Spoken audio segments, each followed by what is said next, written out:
We're here in Tromso, way up in the far north of Norway, about 350 kilometers above the Arctic Circle.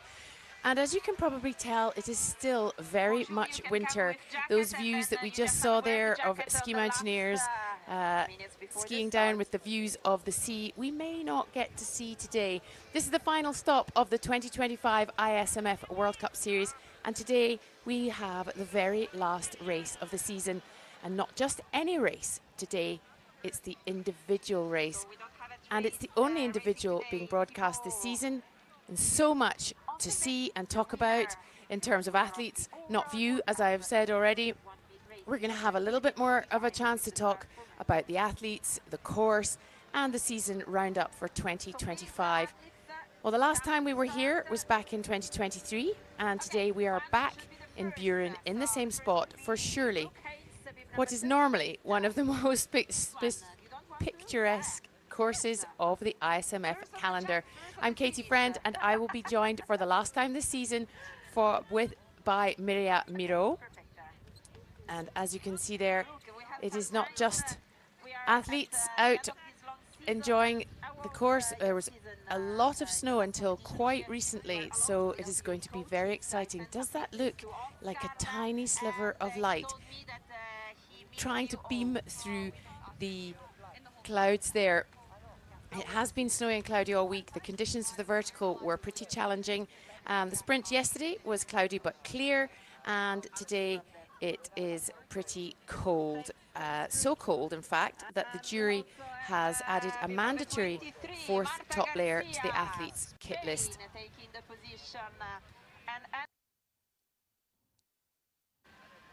I will be on the start, but I'm not starting. So take the position.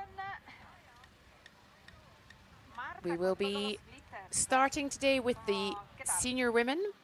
They will be starting in just about 7 minutes, and then later on this afternoon it will be the turn of the senior men. And there is somewhat of a view, so lots to see. As I say, it is a cold day, snowy, chance of some snow coming in, and you can see the flags there. It looks like it is pretty windy up at the top there of the course. The overall World Cup ranking standings for the individual race: Axel Gachet-Molleret at the top there with 300 points. Emily Harrop, 270, not far behind. She's going to have her work cut out today to make any dent in the leader. Lorna Bonnell, Célia Perret-Pessé make up the 4 French women at the top of the ranking at the moment. And we are going to be having a really good delve into all that is going on within the rankings today. Myself and Mireia, let's have a look at what's happening today. Well, not more likely what happens on an individual. Well, it's just quite simple. They do a lot of skinning up. It has at least 3 uphills and 3 downhills. And as it says there, not just about speed, it's about endurance, it's about technique, it's about making sure you have the right skills to be on a high mountain. It's ski touring up, it is skiing down, there's foot parts, and it is quite simply the first past the post is the winner.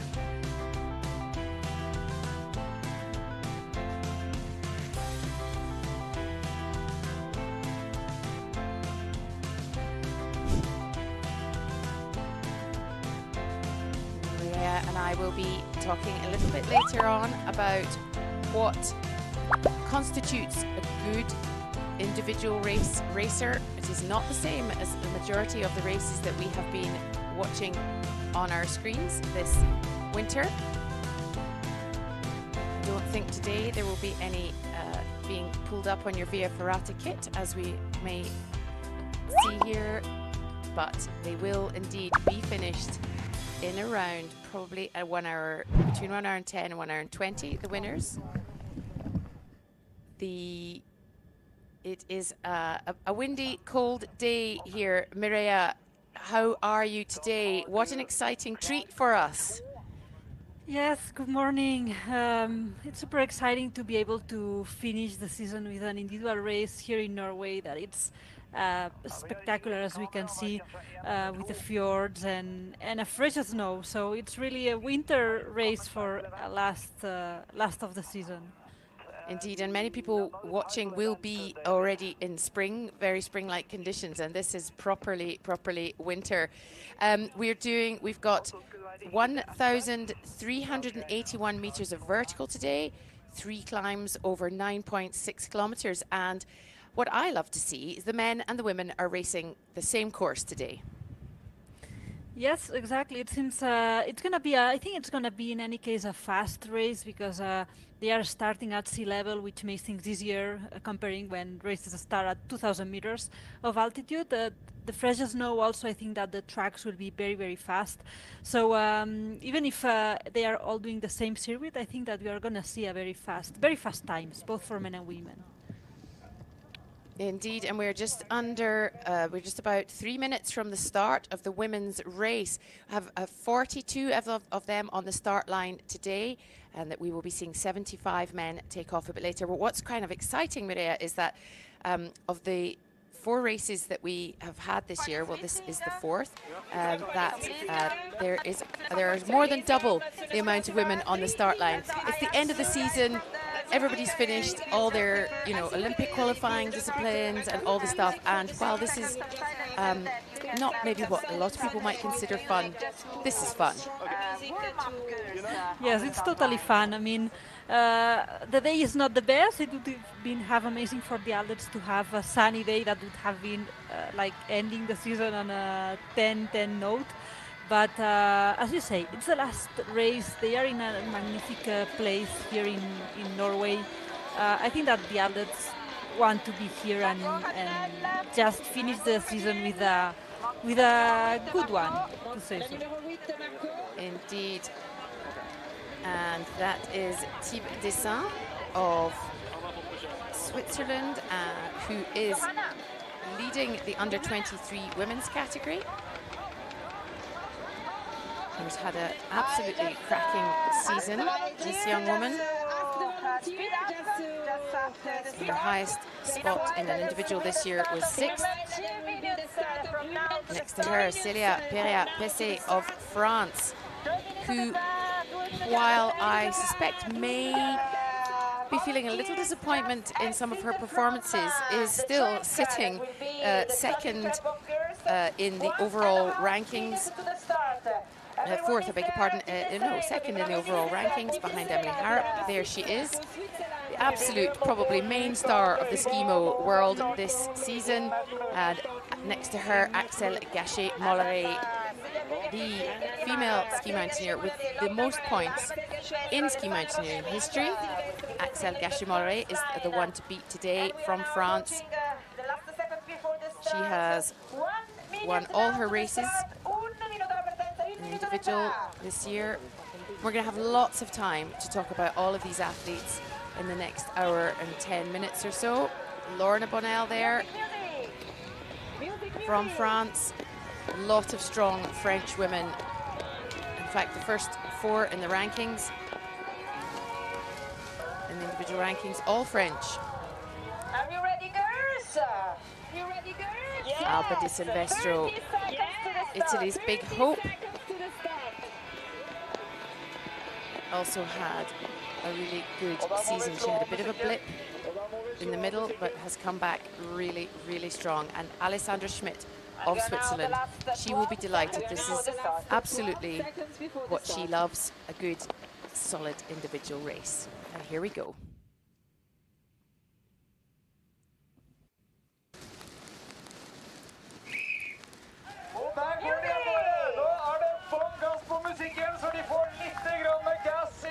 And away they go. The women have started here, and it's Lorna Bonnell of France who glides out there on the flat. Mireia, what is it like to start an individual race practically on a flat? In fact, a little bit downhill, it looks like. Yeah, it looks like. I mean, at the end of the day, to say so, in individual race, it's a long effort. so with multiple uphills and downhills, so it doesn't make. I mean, I think it's better to start in a flat because then you have a bit of time to warm up the muscles before the before the steep uphills. But it doesn't make a difference of who will be in front and who won't be in front because at the end of the day, it's the overall circuit that will determine that. Indeed. And so what we are looking for here, well, there is Sarah Dreyer of, oh no, it's beg your pardon, Johanna Hiemer of Austria, tucking in there behind Lorna Bonnell of France. The yellow helmet is probably the one to keep an eye on. That is Axel Gachet-Molleret. But nearest us at the front of that line there, that is Emily Harrop, quite possibly her most dangerous rival today. But it's absolutely all the top women. And as we said, this is it. They're just out to have, I mean, it's a race, it's important, it's absolutely all to play for, but it's a good day out. That's what they're looking for. Yes, exactly. I was thinking, I don't know an athlete that doesn't like a beautiful individual race. So I think that here, as we were saying, last of the season, and I think so. Here, what we see today, we have a lot of women because during the season maybe they have focused on other disciplines like sprint, relays, verticals, and now it's the last one of the season. There's nothing else after. It's a beautiful track, a beautiful place. So everyone wants to have a bit of fun. I mean, big effort, but also fun. And you can see here a lot of sort of changing in, it must be quite difficult. I mean, the overtaking is going to take up quite a lot of energy here because they're in these tracks. We've had a lot of snow. That's going to be quite difficult until they start to spread out. Yes. So here, it's going to be one difficulty of the race for sure. That as the time goes by, everyone will get more into their positions naturally.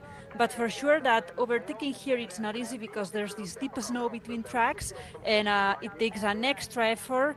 That sometimes it's a bit of a penalty after doing this effort, changing of tracks, trying to overtake someone. And we've got a bit of a view here. We've got Axel Gachet-Molleret with Emily Harrop tucked in behind her in that middle lane that seems to be sort of breaking away there. And then I just saw off to the left, there's three columns, if you like. Margot Ravenel in the red helmet now coming up on the sort of bottom side there. But it's absolutely all the sort of favourites that we might be expecting to see here. Now, one of the reasons we don't show the individual race so much is that it is quite a tricky race to film. And so you can see here that we're having some wobbles with our camera work because it's quite difficult, especially with this amount of snow. And especially to put on the sort of race that athletes really, really love, which is a good high mountain technical sort of individual race. But here we go. We're starting to see all these athletes string out. As expected, Axel Gachet-Molleret in the front there. Emily Harrop hot on her heels. Those are the top two in the rankings. Emily Harrop has won the overall, but Axel Gachet-Molleret will be hoping for another individual title. And it looks like in behind them, Alba Di Silvestro, Ana Alonso Rodriguez, and I think perhaps Johanna Hiemer. Yes, I think that this is exactly Johanna Hiemer just behind them, and Axel and Emily Harrop that this year on the 3 World Cups, individual World Cups, they have done first and second, first for Axel and second for Emily. So I think that Emily maybe wants to try today to see if she can get this first place in an individual race. I think that this race for Axel is a bit stronger on the uphills, and we are seeing it now.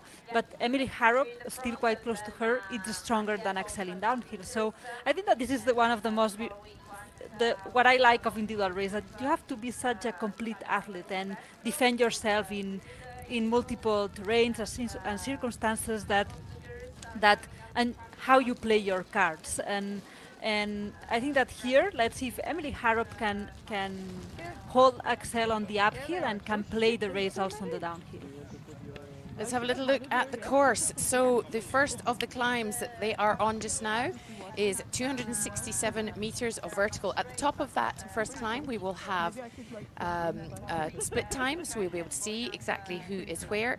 Then they ski down to checkpoint 2, 319 meters up. Then the biggest climb of the day, 550 meters on skins, 100 meters of foot part, and then another small 50-meter section. These are all vertical meters, of course, up to the second and highest point of the course, and we will have another split time there. Then they're down just under 400 meters, back up about just 362 to another timing split point, and then a big long downhill of 681 before they do 52 meters of vertical to the finish line. Same for the women as for the men. Axel Gachet-Molleret already putting on a bit of a push here, trying to force Emily Harrop to keep up, or trying to force a bit of a gap, I would have said. She has only lost one race this season, and that was the World Championships. That she lost that to Tove Alexanderson, who I think was, as you can well imagine, pretty pleased with herself. She is not racing today, so Emily Harrop looking at the moment, very early days, like the person to be giving Axel a run for her money. And behind them, Alba de Silvestre, Anna Alonso, Johanna Himmer, I think that's Alessandra Schmidt, perhaps behind them in the red. And then it gets a little tricksy to see Celia Perea-Pese, I think, behind them. But let's not guess, we'll wait and see. Yeah, very unusual. And these should be the usual ones. Just thinking that I'm receiving pictures from my home in Italy. We are in the Alps. So here we can see just at the top left of our screens, Axel Gachet-Molleret making a gap already, Mireia.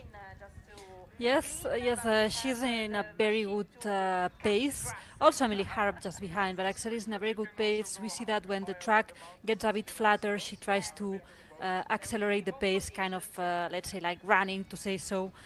So I think that for what I'm seeing until now, I think that Axel is feeling pretty good, pretty strong.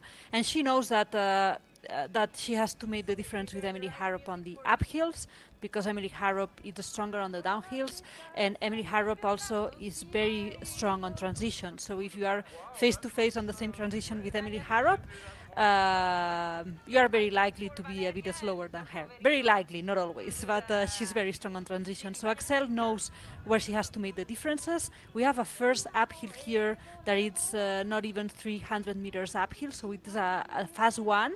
Then the second uphill that is longer. So I think that for Axel it's pretty important to start opening a bit of a gap here if she can on the first uphill, to be able to maintain a bit the distance if she can on the downhill. So at the end of the day, it's Axel cards, strongest cards regarding Emily Harrop are on the uphills, and she knows that she has to make the work here. Just having a little look at some stats on Axel Gachet-Molleret, and she keeps herself pretty much under the radar in terms of social media and so on, but she is a mother of two and has come back possibly even stronger, if that's possible, since having her kids. And just looking at that, in the 20 races that she has, well, let's say 16, because Pierre Menta is 4 stages, that she's entered this season, she has only lost one, and that was the World Championships, and those are individual and vertical races, from World Championships to long distance to local races, and that's extraordinary form. Yes, it is an extraordinary form, and the thing here is that it's not only this year. Axel has been many years at a really good shape, like the shape as this season. In vertical races, individual races, and team races, she has been in an incredible form for the last, I mean, we can say 8 years maybe, or we are 25 now, 7 years for sure. So she's an incredible athlete, and what amazes me the most is what you are saying, how you are capable to maintain such level every year, year after year, competition after competition. This is super tricky because, and also as you say, she has kids, but this is super tricky in terms of how you keep motivation, how you like training, and all and all. What it's difficult, I think that for sure it's difficult to have to make a good result, but it's even more difficult to maintain them. And Axel has achieved that. She's an athlete that for many years she's been dominating the vertical, individual, and teams discipline, and it's amazing how year after year she keeps like. She keeps doing this, and also that she's not getting any younger, she's getting older year by year, so it's quite amazing. And here we're getting to see some of the athletes going past. That was Emma Cook-Clark. We just saw go past there, number 27, who's been just having, what a great season Emma Cook-Clark has had, almost out of nowhere. Gave up being a firefighter to really concentrate on this. And Team Canada, like many of the teams, does not have national funding. They have to work really hard to get to, just to get to the races, to be there, to have uniforms and so on. And it's been so fantastic to see what she's managed to do in her sprint season, especially. Yes, indeed. Indeed, I think that she has been one of the surprises of the year. I mean, we all knew that she was strong, and we all follow her doing her trial races, adventures, and all that. But I think that she has been one of the nice surprises of the season, and she's working really, really hard, as you say, to try to get a spot into the Olympics and to try to qualify, and many times without the same support as other countries can have.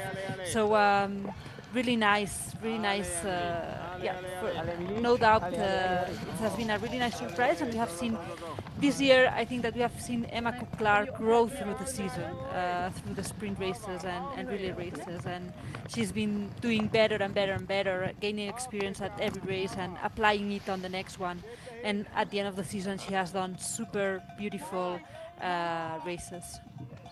Indeed, and there is a quick look at the first transition where Emily Harrop is there. Axel Gachet-Molleret has taken off down the hill. She just disappeared over the brow of the hill there as we switched shot, and she got there in 12:40 with Emily Harrop 12 seconds behind her. But as you say, this is where Emily Harrop can possibly make up some time.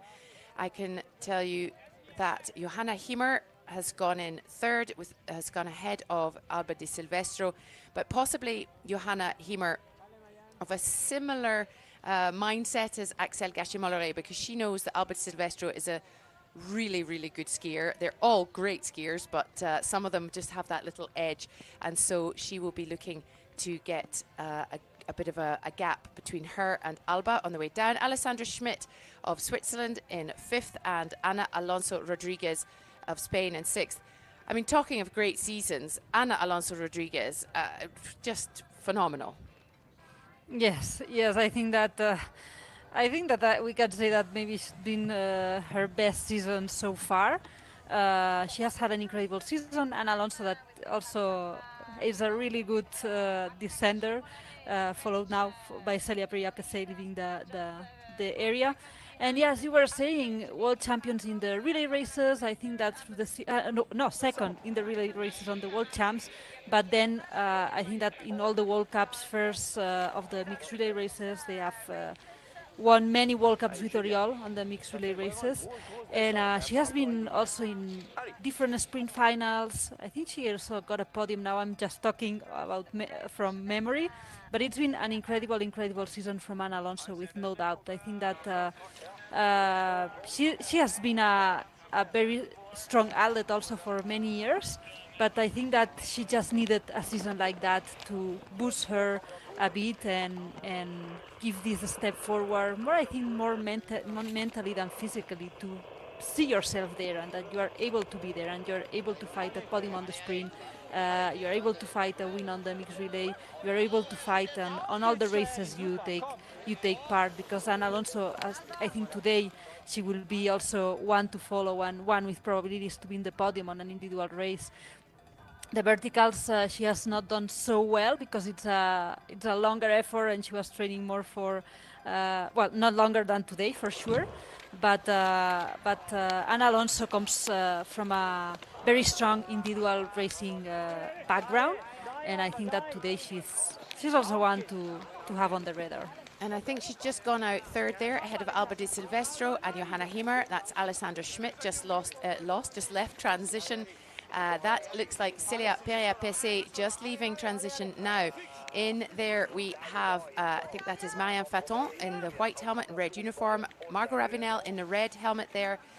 Just come in the two Italians, Katia Mascherona and I think Ilaria Veronese, if I'm not mistaken. Yes, it is. And it's all happening now. There is Lorna Bonnell, who took that quick start there, coming in somewhere mid-pack. Lorna Bonnell, another one who went off and has become a mum and has come back so incredibly strongly. I remember commentating with Laetitia Roux a few years ago, and it was just the sort of start of a lot of the female athletes coming back, having had babies, and she said, you know, absolute hats off, because she could barely manage herself. No, not barely manage herself, but, you know, it's enough to manage yourself, but never mind a family, and to, you know, have the time and the energy and so on. And I think it's just so extraordinary, because it's now not unusual amongst the female athletes, which is such a great, such great role models for the women following them. Yes, I mean, I totally agree with that. I don't know how they do it, sincerely. I mean, it's kind of extra superpower they have.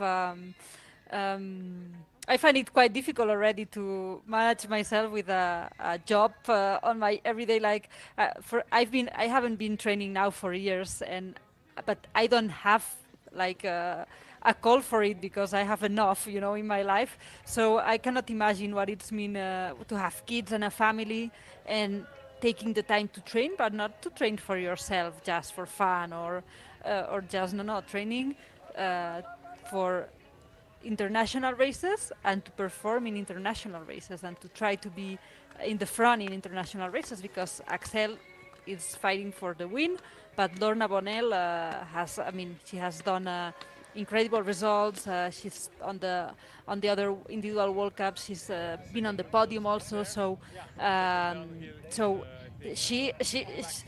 are not talking that you go there just for fun. We are talking that you go there to perform on international level, and the training and sacrifice it requires, it's huge. And with a family, I don't know how do they do it. I mean, I have no clue about that. Yeah, exactly. And it's not just the women. And I mean, we know amongst the SkiMo community that there are husbands and wives with kids between them. So I think it requires quite a strong support system. Anyway, we are here on the second climb. Axel Gachet-Molleret, as we saw, was ahead there of Emily Harrop. This is the biggest climb of the day to the highest point of the course. They will be doing 700 meters in this climb alone. And it looks like it's clearing up a little. So this might, will this make a difference, or will they just be head down and seeing what's in front of their skis? I think that it's super cool that it clears up a bit. They are in such a beautiful place. Maybe it clears up a bit because we were seeing that it was a bit windy on the top, and the wind sometimes helps clearing a bit the clouds, but it doesn't mean that it's doing good weather, because then some other clouds get in, and maybe we were just seeing some minutes before that it was a bit of snow falling on the top of the first uphill for Axel. It was there was snowfall. So, but in any case, even if it's the wind clearing up a bit the clouds, I think that it's so good for them, for the athletes, to see a bit of the landscape. Because sometimes we can think that the athletes don't see at all the landscape, and it's true. Sometimes you don't see it at all, even if it's good weather. But I think that in a place like that, from time to time, you have a look around yourself. Yeah, well, actually, we can see here on this side of the mountain where they are just now, there's very little wind at all. Look at the flags. They're just sort of sitting listlessly, whereas at the start they were blowing quite hard. But here we have Axel Gachet-Molleret has made a good gap between herself and Emily Harrop, and there seems to be even a bigger gap between Emily Harrop perhaps and the ones behind who are still, oh, here we go. Looks maybe it's a little bit even, but that is Anna Alonso in third. Alba Di Silvestro in fourth, and Johanna Hiemer close on her heels. So those three sort of swapping positions a little bit. That I think is Alessandra Schmidt of Switzerland, Celia Perea-Pessé, and Margot Ravinel. The power of knowing the colour of people's helmets, Mireia, that's what that is. The helmets and suits. Yeah, I wouldn't have guessed for the first group. For me, it was quite clear. But the second, when you said it, I was like, yeah, it's them. But I wouldn't have guessed from here. Yeah, that is. I used to have a line in my commentating notes about the colour of people's helmets, and I used to get very upset when they changed them from season to season. But anyway, here we go. Enough of that nonsense. Axel Gachemolere looking strong, even putting a little bit of a jog on there, as you say, in the flat parts to try and gain as much space between her. This is where we nearly always see her in a race at all times. She likes to lead out and stay out. Yes, she doesn't like surprises. She's kind of an athlete that if she can, she will lead from the very beginning. And if she can put you 3 minutes or can put 3 minutes to the second one, she will better than one, So Axel is this kind of athlete, and she races with everything she has on every race. And here we have the two Italians. That's Giulia Morada, number 13, and Ilaria Veronese, number 9. Marianne Faton, World and European Sprint Champion. She'll be delighted to get out into the wide open spaces. Here we have Lorna Bonnell of France, Emma Cook-Clark there for Canada, who we've already mentioned. Number 14, Lena Bonnell, cousin of Lorna, sister of Candice, who is not racing today. That is, who's that? Oh, that's Thibaut Dessin. Oops. Of Switzerland, leading under 23.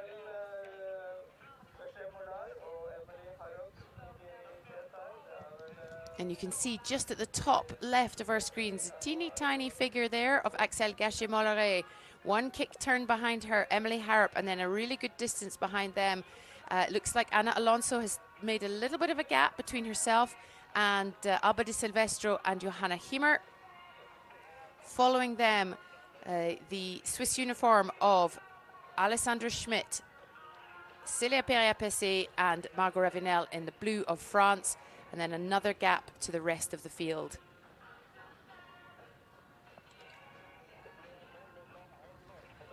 That looks like Celia Perea-Pessé and Margot Ravinel now step for step as they go on separate tracks up there towards the top of our screen. There is a cut-off on this race, actually. At the top of this climb, there's a cut-off for, it's an hour after the start for the men and an hour, I think an hour and a half or an hour and 20 for the women. No chance of any of these leading women being cut off, I shouldn't have thought. But it is a safety precaution.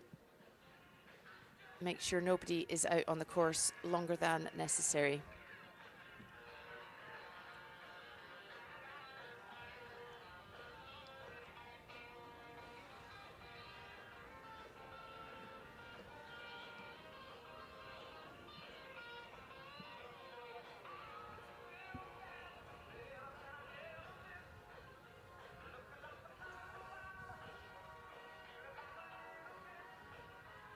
.42 women on the start line this morning.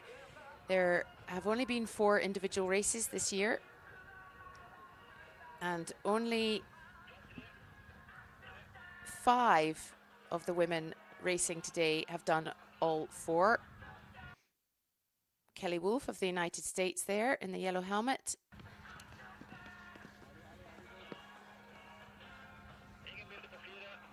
Anna Tibor of Poland, followed by Claudia Chmielowska of Great Britain.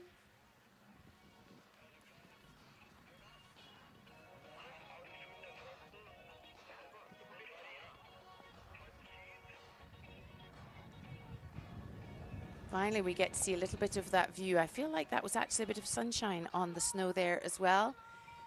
It is very gorgeous. And as you say, you know, they're going from sea level. So there's no challenge from the altitude itself, only the vertical gained. And and I know even if they don't see the view today, they have had opportunity to do some really beautiful course recce's, having a look around the course, and there have been reindeer and fresh powder, and it just sounds absolutely gorgeous.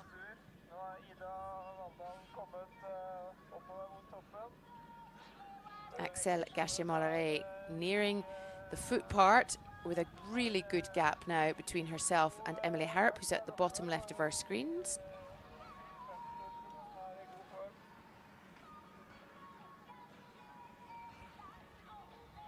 Thus far, not a particularly technical race, even though it does have beautiful views. We'll soon see, because usually the foot part is put in because it's over a ridge or it's so on. I think that looks like Oriol Montero, chief referee, getting his powder turns in while he goes from one part of the course to the other.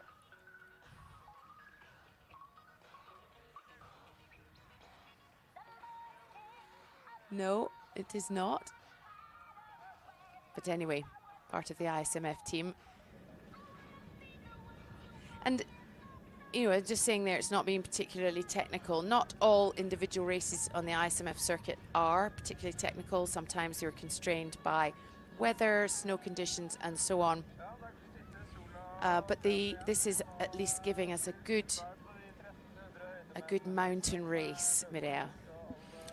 Yes, exactly. I mean, not all individual races are the same, and they don't have to be, but it has beautiful tracks, foot part. It's in a look at the views. It just, as you were saying, it's so gorgeous. So, so in any case, not all individual races have to be exactly the same. There are some that, due to the terrain or snow conditions, will feel more technical, and others less. But at the end of the day, it's the same. It's what I always say, and I say many times. It's the same race for everyone. So this is what it's important, that the conditions are the same for everyone. And I think that here, it's just stunning with the views, and they have also had the chance. No, I don't know if it's a chance, but I think that this snowfall they had overnight for the athletes that like individual races, that it's I think all of them it's gold. I mean, it's gold because it's such a fulfilling feeling, like going on fresh snow tracks. It's such a, at least for me, and I know that for many athletes, it's just such a feeling, that I think that they are very lucky with that. But we talked about the wind, and look, it has absolutely picked up here. You can see the flags are completely horizontal, and you can hear it on the cameras. And further back on the course, Alba Di Silvestro with Johanna Hiemer hot on her heels. They're ski for ski, step for step. Ana Alonso, I should imagine, has taken off and made a bit of a dent in front of them. Cannot confirm. Oh, there she is, just on top of that man's blue backpack. Ana Alonso of Spain has made a gap. It seems like two different walls, like the one we were seeing with the sun, no wind, and then we got this footage with wind, gray sky, the snow, like with the wind, the snow like gets up, and it's a bit uncomfortable as when you are skiing and you have the snow coming to yourself from the wind. So it looks like two different, really different landscapes, and two very different races. Indeed, and they sort of come up there, and they have kind of dog-legged right to the right, and are heading up to the last part of this climb. As you say, I'm looking at the map, and it's a very sort of across the contours there. Ana Alonso in the red, We can see there near the bottom of our screens, making a little bit of a gap. Behind her is Alba Di Silvestro and Johanna Hiemer of Italy and Austria, respectively.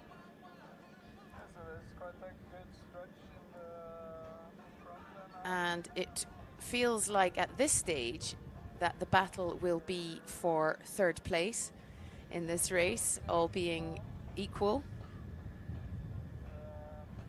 Yes, at this stage it seems so.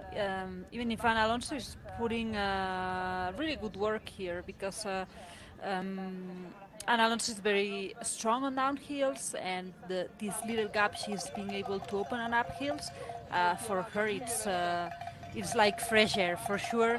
That it's an individual race, we still have more than a half of the race to go, but for sure that for Ana Alonso being able to open this gap on the uphill, it's like fresh air for the race. She looks very, very strong.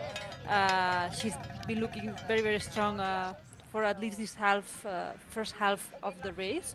And it's more a thing that if she can keep up this rhythm, this pace, or not, because Alba and Joanna Himmer seems that they are on their own pace. Like Ana Alonso is making the gap because at least what it seems from here is that she's making the gap because she's stronger than them, feeling stronger than them today in this uphill, at least right now. But is there an advantage to the two behind almost sort of working together, a little bit like in racing, in cycling, sometimes a little bit in long distance running, that sort of, you know, taking a bit of the wind, taking somebody setting the pace, and that kind of thing? I mean, you have to do the effort anyway, because it's not like cycling that you really feel a big difference. But mentally, I think that Joanna Himmer is in a really good spot because of what you say. You concentrate on following the person just in front of you. Your skis on the just on the skis of the other, not on the top, but following the pace of the person in front. And if there's bad weather, it's super, super useful. I mean, it's the best spot to be where John Eimer is right now. But we don't have this much bad weather today, to be true. It's a bit of wind and so, but for sure that mentally it helps for just, okay, I am here, I just focus on keeping my pace. Because I've heard Axel especially talk about how, and Tove as well, because they are quite often, when they win by huge margins because they've been out on their own, and you're not racing anybody else at that stage. You're only racing yourself. You have to keep the right rhythm. You have to keep the right pace. You have to sort of convince your head that you're still doing the right thing because you've got nobody else to pace yourself against. Yeah, for sure. That also depends on how are you feeling. If you're feeling strong, you just go and give whatever you have, and that's it. And but sometimes, depending if you have athletes around you, it can help, like using another one's pace to find your own pace.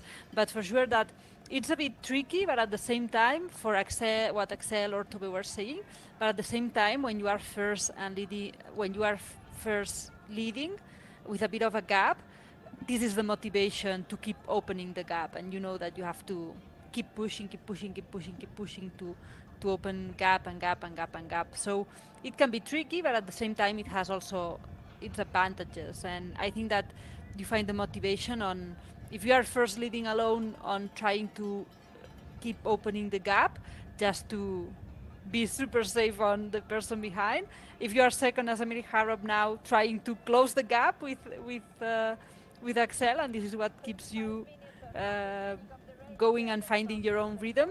And then when you have athletes, it's different strategies for sure, that when you are racing, to say so, alone, or when you are racing and you have other athletes around, you have to play with different strategies. And here is Axel Gachet-Molleret looking strong as she comes to the little bit of flat before it kicks up again and then into the foot part.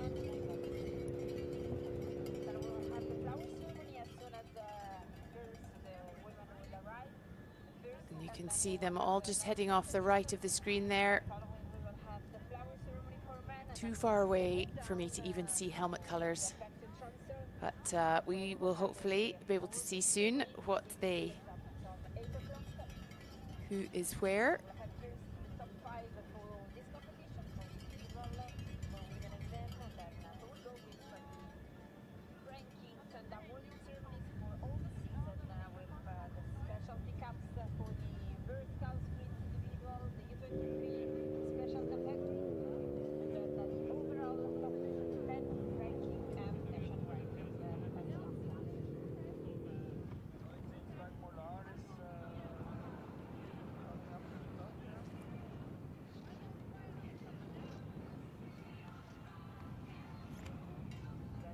Axel Gachet-Molleret has been in the top 4 in the individual race rankings since 2018. It could be even longer, but that's as far back as I could find in terms of research. And she's been, in the top 4 all that time. Out of the last 5 seasons, she's won 4. And Emily Harrop been second twice to Axel, and in the top 10 another once. But this woman here has had just the most extraordinary season. She's already won the overall. In fact, she had won it with one whole World Cup weekend to go. She won the vertical earlier this week. She won the sprint yesterday, and it's just absolutely extraordinary, Maria. Yes, I think what is most extraordinary is how she's still able to put this performance after here on this individual race after all the season, because one thing that Emily Harrop has is I think that she has raced everything. I mean, every race, because she was also fighting for the overall World Cup. So if not every race, because I think that she skipped to one mixed relay 2 weeks ago, but it's a way to talk, it's a way to speak. I mean, she has raced almost every race of the World Cup calendar. For sure she has skipped here and there a few races. But it's when you are racing all disciplines, I mean, you arrive to the end of the season, like it's very probably that you arrive very tired, and still after all the races being able to put this performance today, it just speaks a lot on the athlete that Emily Harrop is. That she's such a great athlete, and she's such a great athlete that she's and also not only that she's able to perform in all disciplines, because she's now fighting. She's in second of an individual race. Yesterday she won the sprint race. In vertical races we usually see her on the podiums too. So she's a very complete performance athlete, because you can be a complete athlete that you can perform more or less on all disciplines, but maybe not be on the front of all disciplines, or maybe you are, or maybe there are disciplines that are a bit better and others a bit worse, but she's very strong on all the disciplines, and this talks a lot on the amazing athlete she is.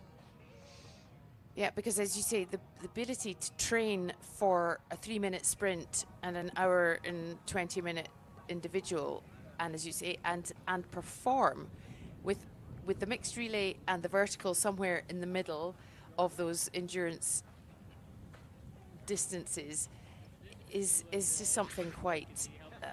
It's not exceptional, because she's not the first to have done it, but as you say, to perform on such a high level on all of these disciplines takes quite an impressive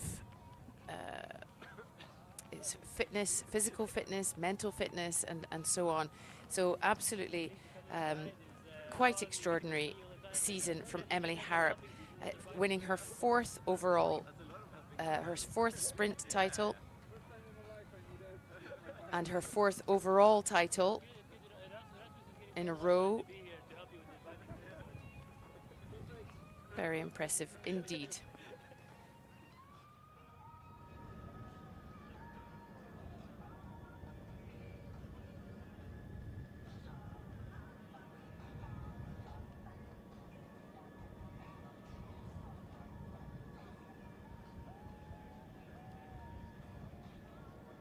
I'm not quite sure how we're getting Michael Jackson in the middle of in the middle of a mountain in Tromso as our background music, but there we go.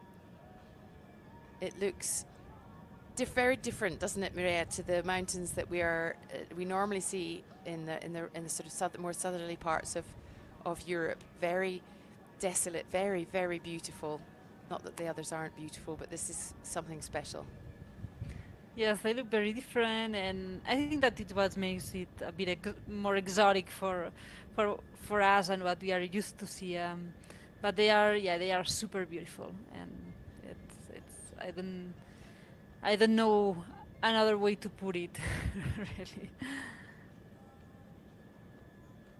Well, we expect that Axel Gershimollere is either very close to or already on the foot part. Emily Harrop, a little distance behind her.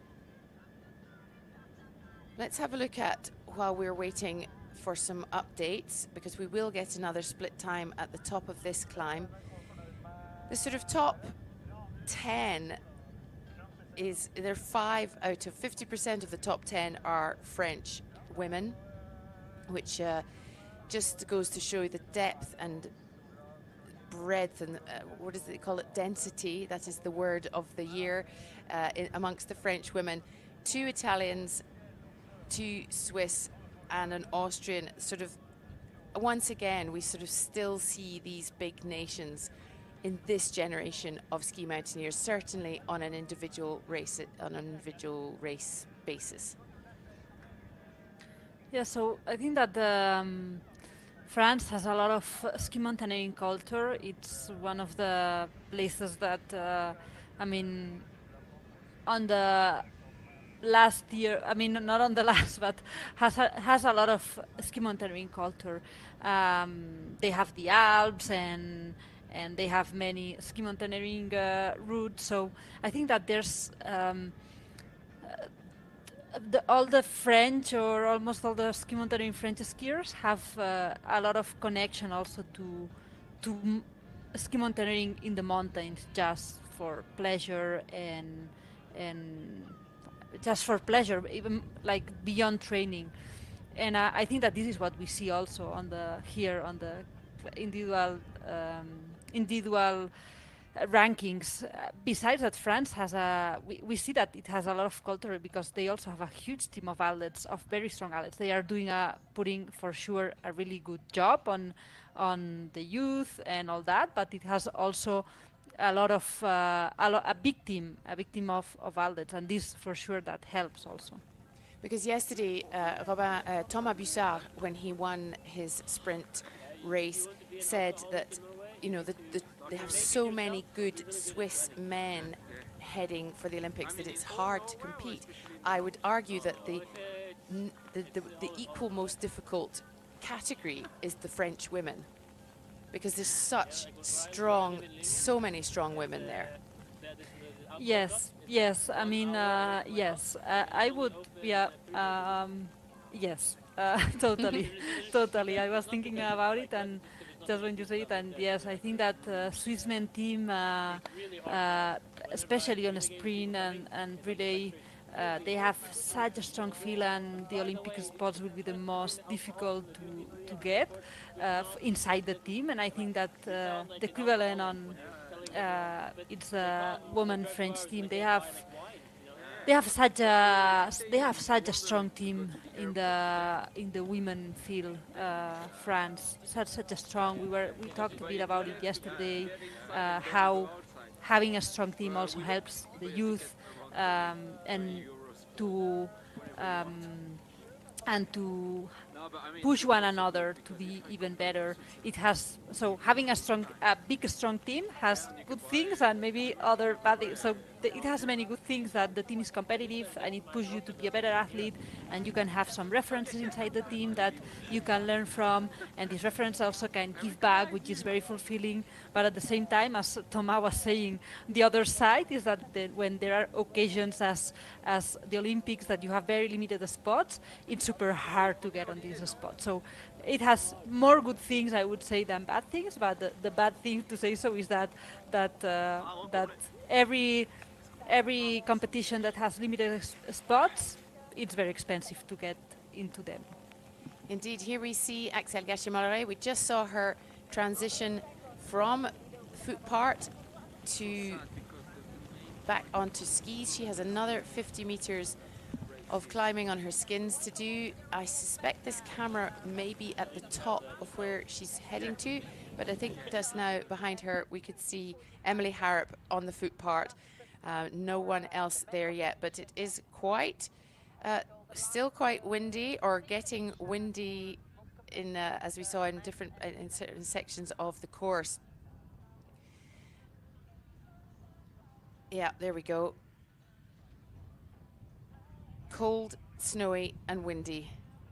What a great day out on the mountains. I know it sounds like some people's idea of the worst day in the world, but I think when you are a ski mountaineer and you really want to get to the real grips of it, it's absolutely what it is. It's you against the mountain and yourself, obviously.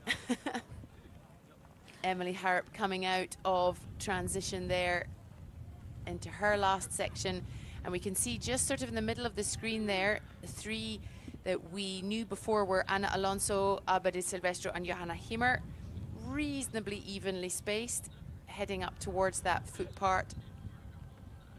Or have I? No, that's the three behind them.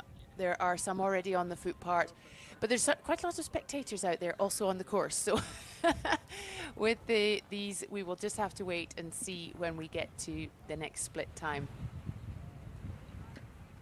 Yeah, looking pretty cloudy and not actually snowing, I don't think, but windy and cloudy.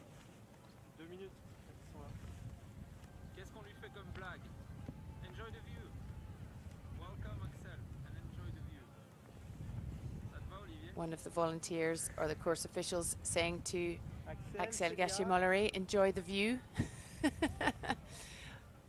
Oh, here she comes.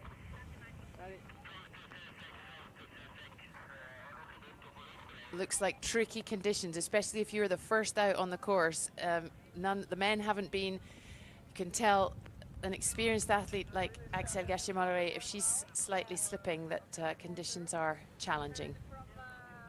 Yeah, we see that now with this angle of the camera that it's probably snowing a bit. It's not only the snow of the wind that it's snowing. So we have to have in mind that they are going into fresh snow tracks, that someone has gone through them before the start. But when it's snowing and you are the first, in some places maybe there's a bit of snow on the track. So maybe Axel is finding this now. But yeah, it seems like it was a bit like difficult conditions here.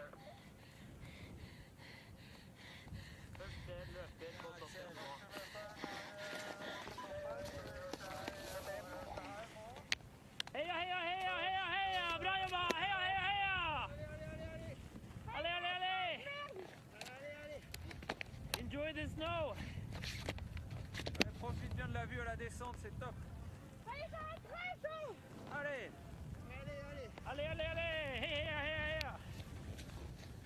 Axel Gachimare out of transition there with some comedy French encouragement, saying enjoy the view, it's absolutely amazing on the ski down. 48 minutes and 45 seconds at that second split time for Axel Gachimare. Emily Harrop behind her, also having a little couple of slips, and they're quite energy sapping, those little slips. Yeah.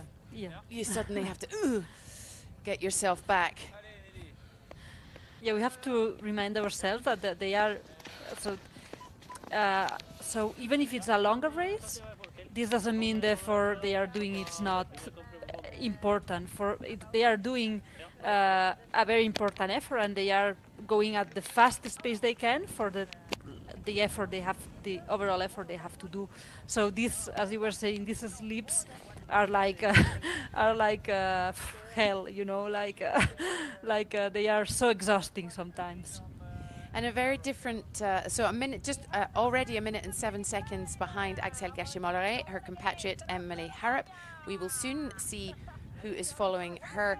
But what was interesting there was quite a different sort of transition. The steps are, everything you have to do is the same, but done quite differently, because in the sprint we see both skins being stripped off, stuck together, shoved in, and away you go, because they don't have to be used again.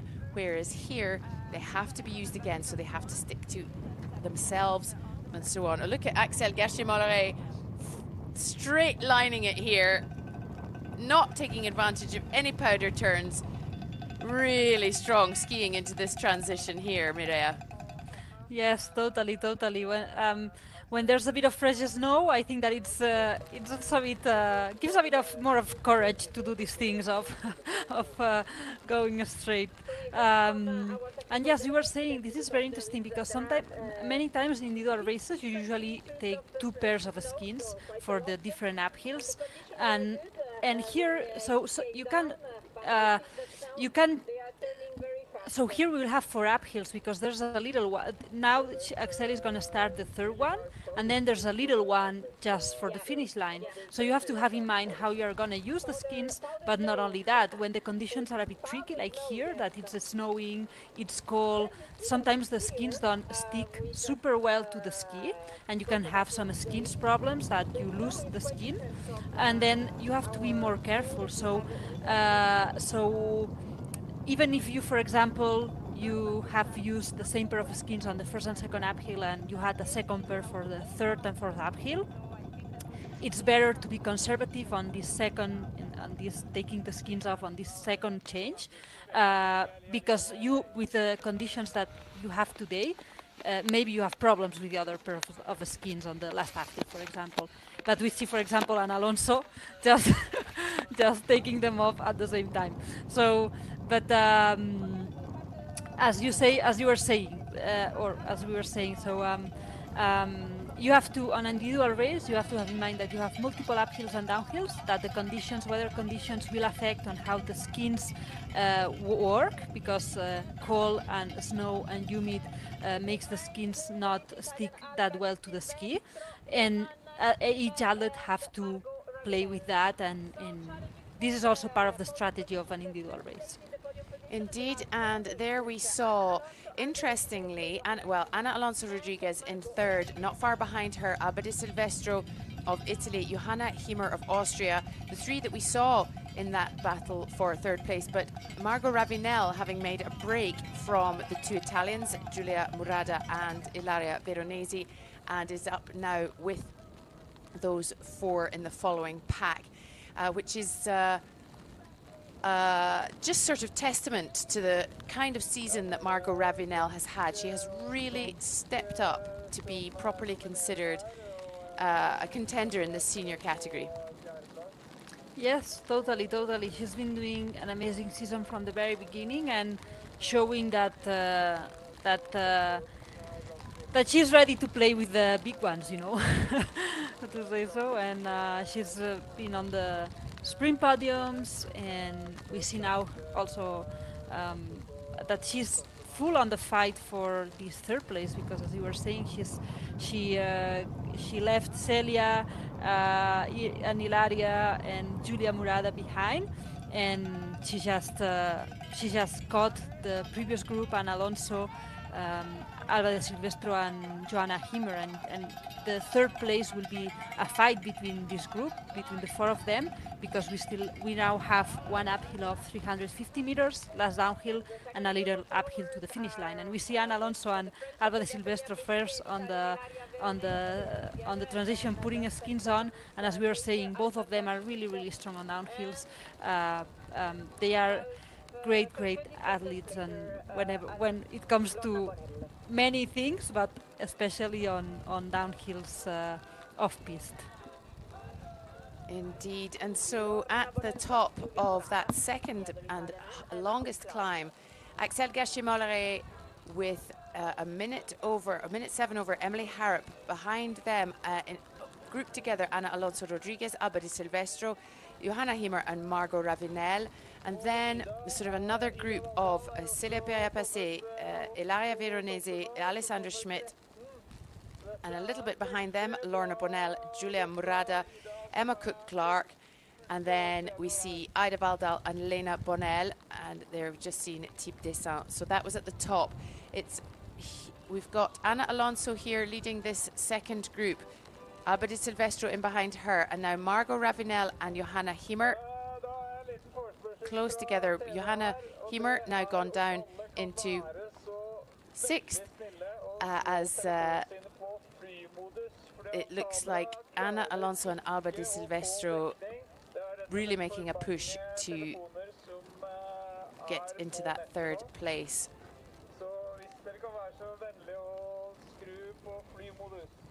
Alba Di Silvestro, talking of, we've talked about some incredible athletes with longevity and so on, but the longevity and consistency of Alba Di Silvestro is so impressive. She has been in the top 3 in the individual rankings every year since 2018, and I think I said this before, but she won in 2019 and 2020, and she's just a really solid athlete. She's been long distance world champion. She has won pretty much all of the big long team races, and to have turned her hand most recently to fighting for sprint and mixed relay with a view to going to the Olympics just shows as the word you use often, a complete athlete, but such a long career already, Alba Di Silvestro. Yes, Alba Di Silvestro. I mean, it's one of these athletes that I remember. Like she's been all her life. That I saw here. I mean, she started competing very young and already doing really good results from the very youth categories. And when she jumped into the U23 senior category, she was already she was very strong also and ready to fight to be on podiums. And she has been racing for so many years. She had been more focused maybe on individual races, also vertical teams, but it's true that when the mixed relay came as a discipline, a new discipline on the World Cup and the Olympics, she readapted a bit herself, and she's doing incredible performances also in the mixed relay, and also we see from time to time also in the sprint races. So, and this takes a lot of will, I would say, because when you are performing good on longer disciplines and that maybe you like more, it's difficult. I mean, you have to put a lot of work, and it's the other way around. And it's also one thing that maybe we will talk later, but it's also one thing that surprised me a lot from Thibaut Salmet, that we were talking through the year how he improved his starts on the sprint races, and this is the most difficult thing to do, to improve your explosive side as you grow older. You know, in many sports you start with more explosive disciplines, and as you grow older you get to more longer disciplines. And here Alba Di Silvestro has had to do the other way around. You know, she comes from longer disciplines performing really well, and she has had to readapt for shorter disciplines, which is really difficult in terms of training and all these things. And especially we've noticed sort of a trend, or the way that things are going in terms of, you know, the countries, the nations involved. You know, the Italians do not have a huge plethora of strong sprinters at the moment, and so especially, you know, with the rest of the sort of the Italian team less focused perhaps on the Olympic disciplines, the sprint and so on, I think that takes even more sort of gumption, I guess is perhaps not the right word here, but, you know, because we were talking about how a strong team with people doing the same things around you leads to like good strength, but she's kind of one of the very few that have kind of gone forward to the Olympic distances. Yeah, so I think that the Italian team. So I think that in women they are building a strong team and more focus on the Olympic distances. But it's athletes with older athletes like Alba de Silvestre or Giulia Compagnoni, that she's not. I mean, she's not that old, but she has been racing for many years. But newer athletes on the field like Katia Mascherona or Ilaria Veronese or athletes or other athletes. But what is true is that the Italian team in the men field, they have stayed more on the longer disciplines, vertical individual teams, and in culture-wise, Italy has been very strong on these disciplines, vertical, individual teams. They have had an incredible field and incredible results for over the years. So it's a country that maybe it's taking a bit more time to readapt and for the shorter disciplines. But for sure that with the snow culture they have and ski mountaineering culture, they'll very soon be there also. And I think that in women's they are already there, and they are also already doing really good results on the Olympic disciplines. And now we have to see this step on the men's side. Indeed. Well, we are here in Tromso. We're just over an hour into the women's individual race. Axel Gachet-Molleret leads ahead of Emily Harrop by over a minute at the last split time. Behind her, a little group of four: Ana Alonso Rodriguez, Alba de Silvestro, Johanna Himmer and Margot Ravinel. We can't see it at the moment, but we should imagine that Axel Gachet-Molleret will be coming towards the top of the final big climb, because as Mireia said, there is a small one to come at the end. Here is Emily Harrop powering away on her own between Axel Gachet-Molleret and the following group. Putting a bit of a jog on there to try and gain any time she can, but she can see in the distance the teeny tiny figure of which is most people's view, I suspect, at this stage on an individual race of Axel Gachet-Molleret. A tiny figure in the distance, and that is where we stand so far. We are about half an hour from the start, just over half an hour from the start of the men's race. After we've had the women's race, we will of course have the podium ceremony, interview with the winner, and then we will start to talk about the men. But for the moment, it's all about the 42 women out on this snowy, windy, chilly course here in Norway, 350 kilometers north of the Arctic Circle. Bit of a gap here. That looks like Sarah Dreyer, actually, of Austria. And she actually doing quite a good race, I would say, for somebody who is not really an individual racer. She started off as a vertical specialist because at the beginning her skiing wasn't actually particularly strong, certainly not weak, but not as strong as it could have been, and she's worked really hard on that and can be now very proud of the advance that she's made in the last few years, Sarah Dreyer. But let's see what's going on here. Ana Alonso Rodriguez of Spain, currently sitting in third place. Bit of a distance behind Emily Harrop. And there is Alba de Silvestro of Italy in behind Ana Alonso. Margot Ravinel in fifth. Johanna Himmer of Austria behind her in sixth. Johanna Himmer did not have a great middle part of the season, Mireia, which unfortunately coincided with the World Championships. But she and Paul Verbniak have had, probably to their great disappointment, consistent season, but consistently in the chocolate medal position, as they call it, the fourth place. But despite her sort of not top form in the middle, she's come back for a great finish to the season. Yes, and I think that she can be very, very proud of herself. I think that what she has done this season, even if with Paul Verbenjak, they have done quite a lot of first places in the mixed relay, it's extraordinary because they have been, besides this middle point season where she had a bit of not that good shape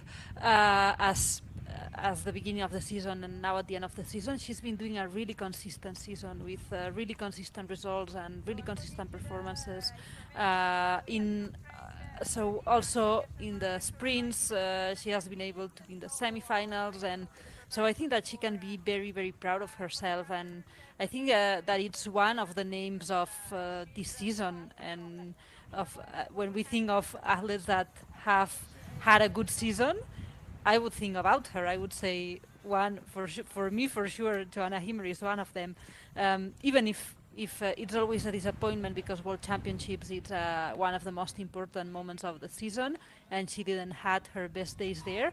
But at the end of the day, the World Championships is just one weekend, and there are many World Cups, and the season goes from early December or end November to mid-April with many races, and it's very difficult to be consistent throughout the races and throughout the season. And I think that she has done this really, really well. And as we are seeing that, for example, Alba de Silvestro, she had a very difficult first part of the season because she was sick, and she started to get more into the circuit and races by in January, February, and all.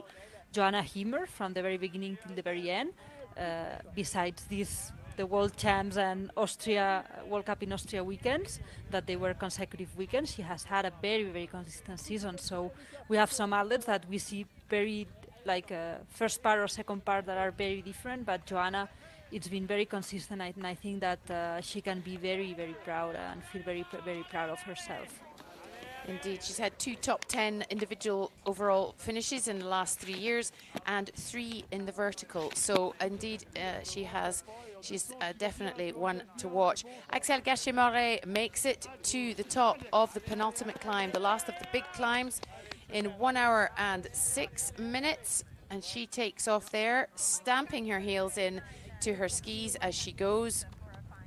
And we will wait to see what the gap is, but she has now climbed 1,329 meters of vertical, and she only has 52 to go, but this is the longest ski down, 681 meters of skiing.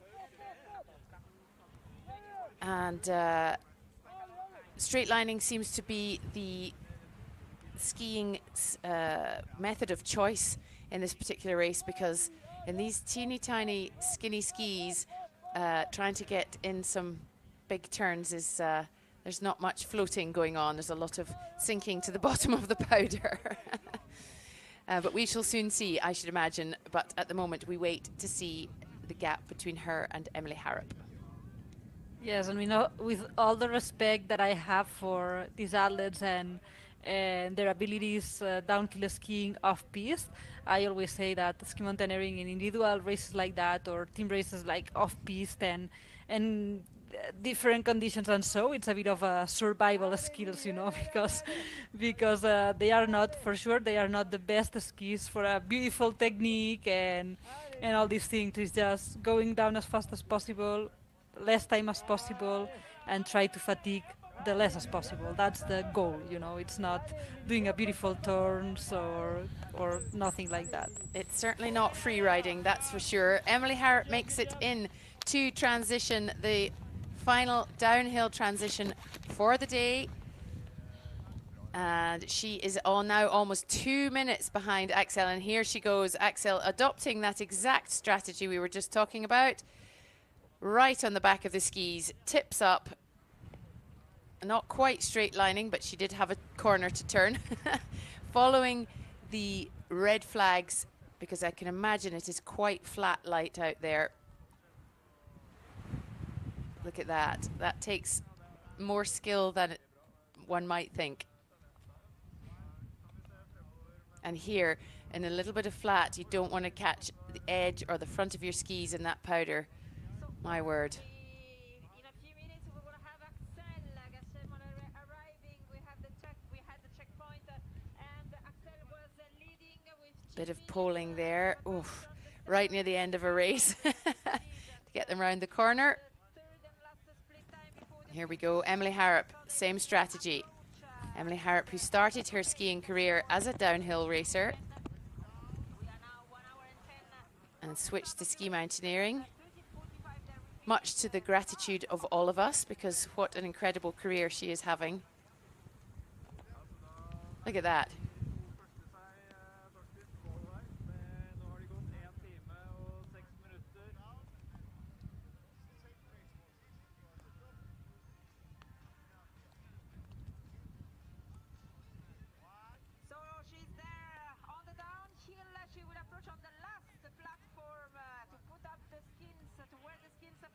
I can see and hear. I can hear Christine Cavigny telling us what's happening at the bottom, but also we can see at the top here Ana Alonso Rodriguez in good 6 seconds or so ahead of Alba Di Silvestro, who takes off after her. Johanna Hiemer in next. Margot Ravenel.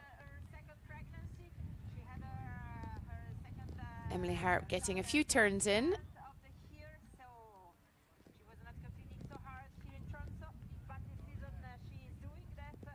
She, of course, will be on slightly more tired legs following this week's exertions than Axel Gachet-Molleret, who is racing for the first time this weekend. I beg your pardon, yeah, this weekend. She was obviously in the vertical, obviously, but here we go. Emily Harrop skiing down the last ski of the day for her of the World Cup season.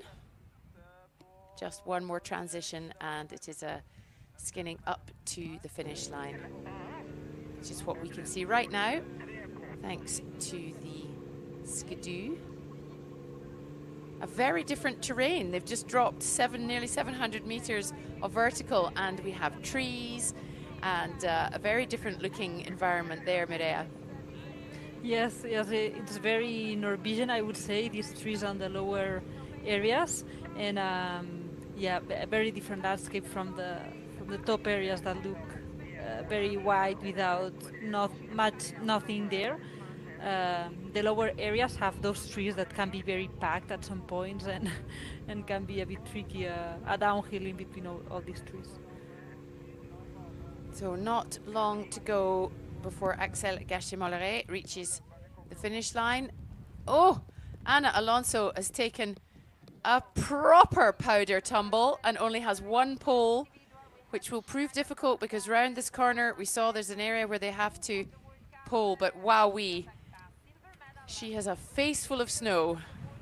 And I think that she has lost the sunglasses too.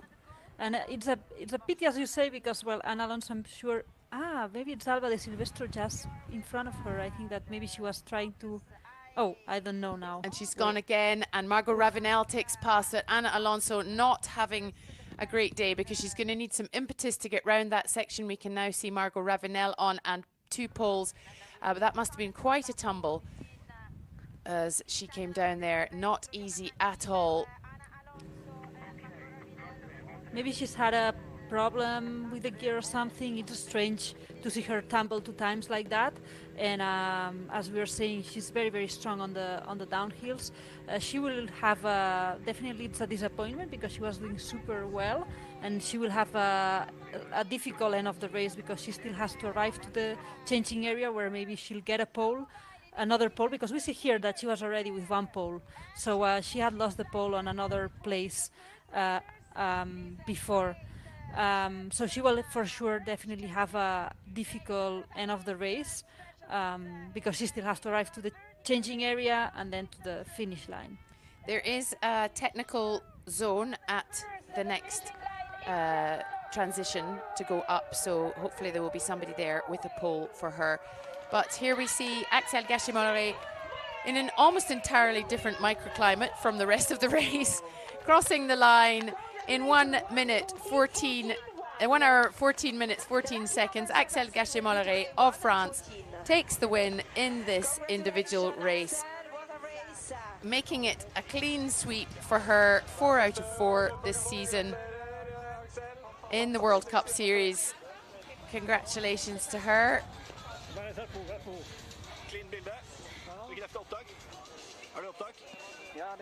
Immediately being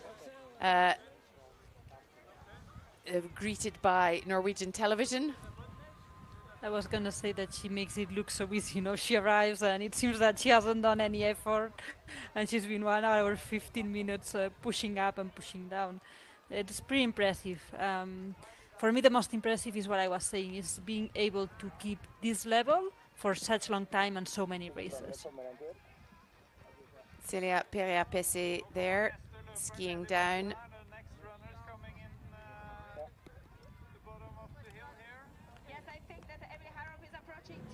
There we are, Emily Harrop on the final approach.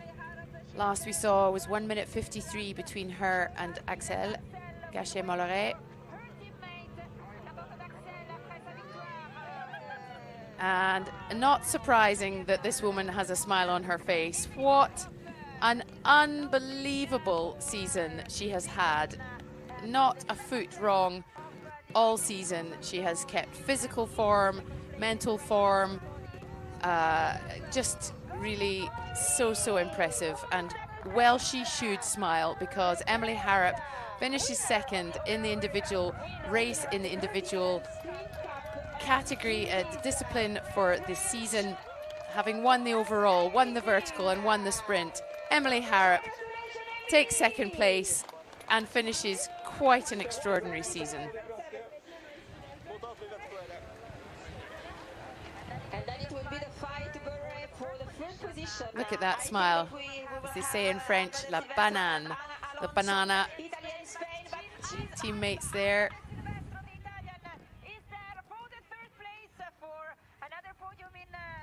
Ida Valdal there of Norway, getting some Norwegian screen time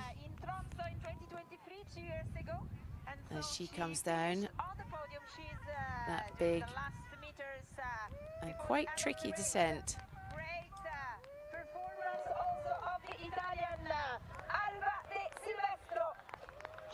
And for Italy, in third place after quite a battle at some points of the course with some very strong competitors. Alba Di Silvestro of Italy takes third place, almost 3 minutes behind the winner. One of the most consistent and strong athletes on the circuit, without a doubt, for many years. And in fourth place, finishing her season in her habitual fourth place, but well, how excited she looks. What a brilliant result for Johanna Hiemer. She will be thrilled to finish her season amongst such exceptional company.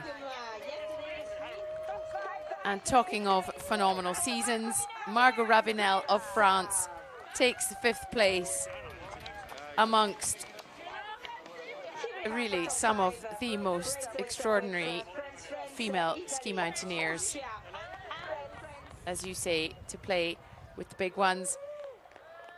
And a disappointing end, but still not that far behind given everything that just happened.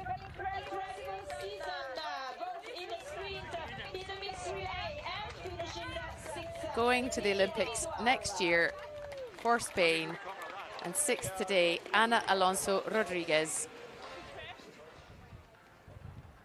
And Alonso looking very disappointed. I think that she was having a fantastic day, feeling very well, and but it's a pity for sure. But it is what it is. It's part of the sport, and she will have more opportunities. I'm sure of that. She will indeed, as we see Iwona Janosik of Poland tackling that descent. Lorna Bonnell of France coming up there. I think that is Alessandra Schmidt in the white helmet behind her.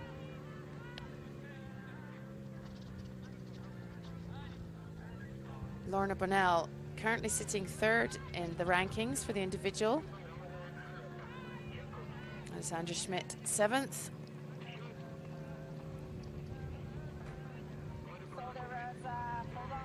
And we are just over 15 minutes away from the start of the men's race, where we will get to do it all again, Mireia, and see how the conditions have changed, to see how this new fresh snow makes a difference, and to chat about the best of the male ski mountaineers.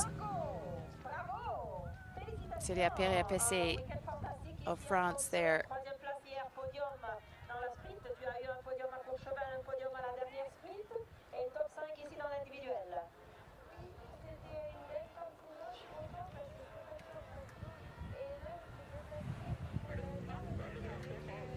Célia Perret-Pessé second behind Emily Harrop in the overall rankings, and that is Alessandra Schmidt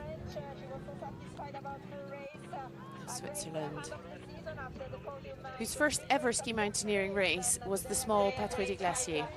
Just thought she'd try it and loved it, and made it into a career. Celia Perea-Pessé, with a great big smile on her face, crosses the line in 7th. She has not always had a smile on her face at the end of her races this winter, so absolutely brilliant to see her pleased with that. Lorna Bonnell in 8th. Such a strong showing from the French women here today in Norway. Alessandra Schmidt in 9th.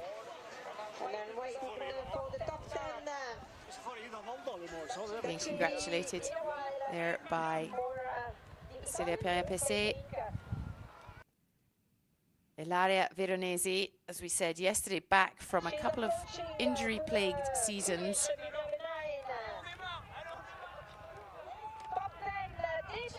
Going to come in and take 10th place. Ilaria Veronesi.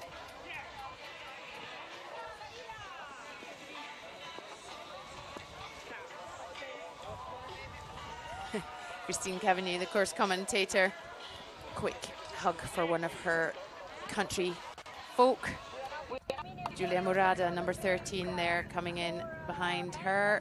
That is Marianne Faton of Switzerland. Julia Murada finishing 11th. Julia Murada, another one of these very, very versatile all-round athletes who's concentrated a bit more on the sprint and mixed relay in recent years, but very, very talented long-distance athlete as well.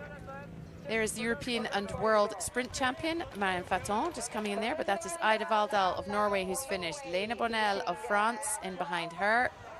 Looks like they had a bit of a battle out there. The young Norwegian, just at the start of her career. And lots to see from her. Emma Cook-Clark finishing in 14th, a fantastic result for her. Behind her, Marianne Faton of Switzerland.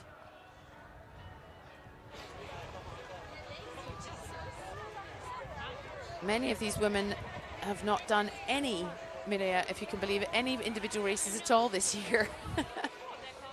Yeah, it's quite incredible, and still they do it really well. Indeed. Type Dessin of Switzerland.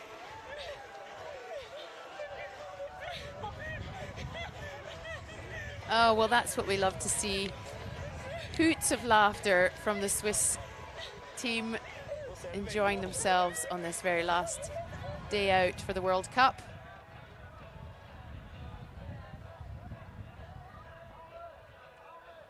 So please, men, come to check everything. You are quite a lot, and so you have to come. I think Margot Ravinel may just have pipped Type Dessin to win the overall under-23 title.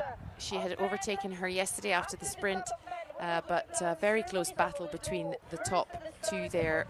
Less than 20 points between them yesterday, but Margot Ravinel will have taken that under-23 title ahead of Type Dessin.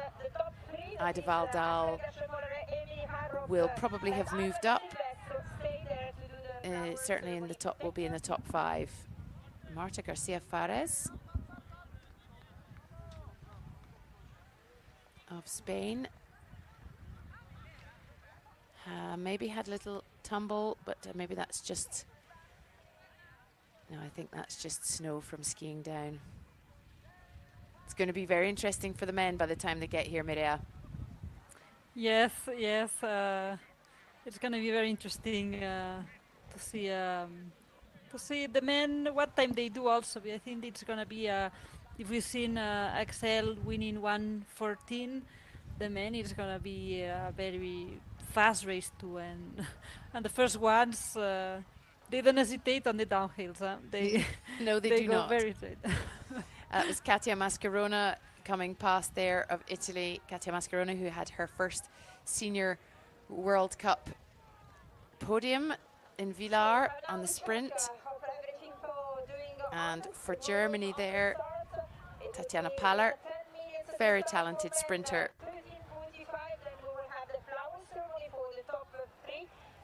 Former under-23 track cycling champion. world champion, decided to switch from cycling.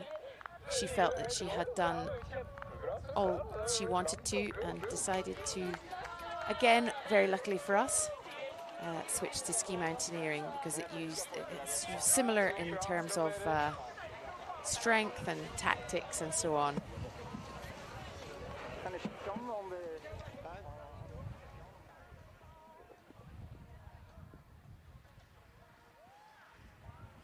Rebecca Chuli of Slovakia coming down.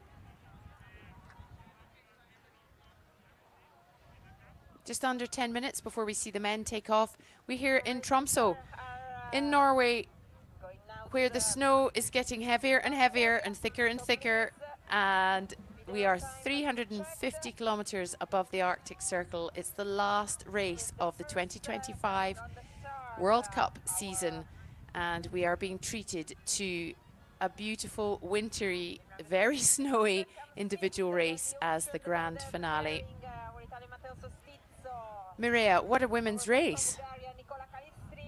Yes, I think that we have had this beautiful chance of having almost all the women feel here today, because as we were saying, in different moments of the season, different athletes maybe prioritize other races, disciplines, because the season is very long. But as this one is the very, very last, all the women athletes that were here, we have had the chance to enjoy all of them in the race today. And I think that the track, it was very beautiful. In a place like Norway, there are many chances too, I think, only by being there. But the track was very beautiful, and we have seen a beautiful race. I mean, Axel leading from the very beginning, Emily Harrop trying to catch her, and then a beautiful battle for the third place between Ana Alonso, Alba de Silvestro, Joanna Himmer, and then Margot Ravinel on the second uphill that also catch that group, and also big, beautiful moments and battles behind them. We saw Marianne Faton and Tive on the finish line laughing together from a different, certainly commentating something that happened on the race just before.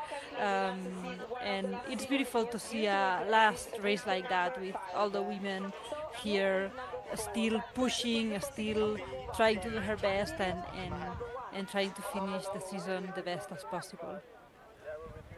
Couldn't have put it better myself, as we saw there Halle Hafman crossing the line ahead of Marcela Vasinova, they're of United States and Czech Republic respectively. Axel Gachie-Molleret makes it 4 out of 4. Emily Harrop seals her place as the overall winner, even if she already had. Axel Gachie-Molleret wins the individual ranking. Alba de Silvestro in third, Johanna Himmer, followed by Margot Ravinel. An unfortunate end to the race for Ana Alonso Rodriguez.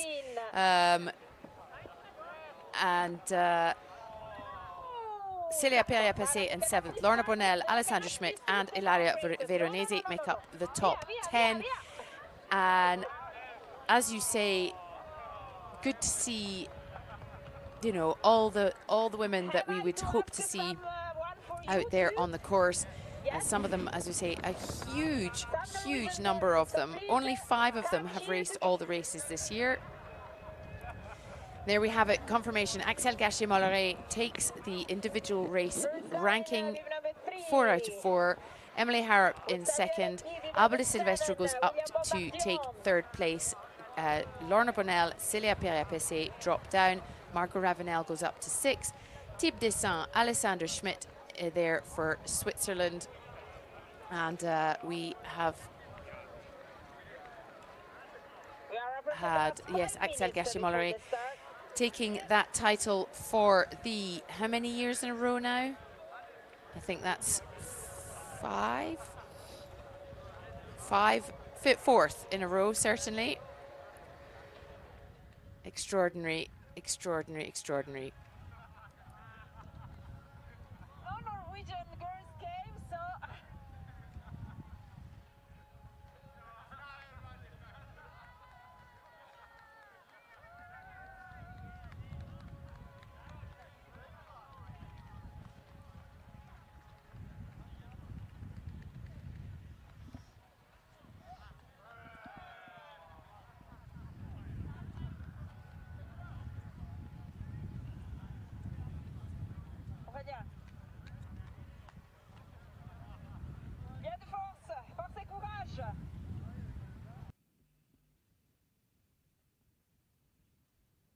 du klar for løpet i dag? Gleder du deg til start? Ja, det her blir flott.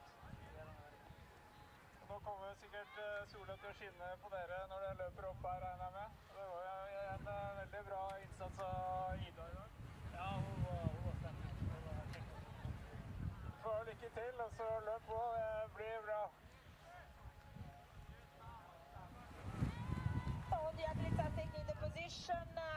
We won't have at the start even number 2 Thibaut Anselmet. Thibaut Anselmet already won the overall World Cup and not competing today, so number 2 will be left free. We will have Rémi Bonnet, the leader of the ranking for the individual. 4 place for him in the overall World Cup, winning also the gold medal in the World Championships.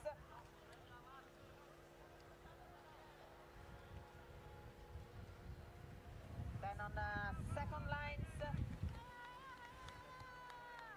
number 12, Matteo Eidalin, Italy, preparing the skis.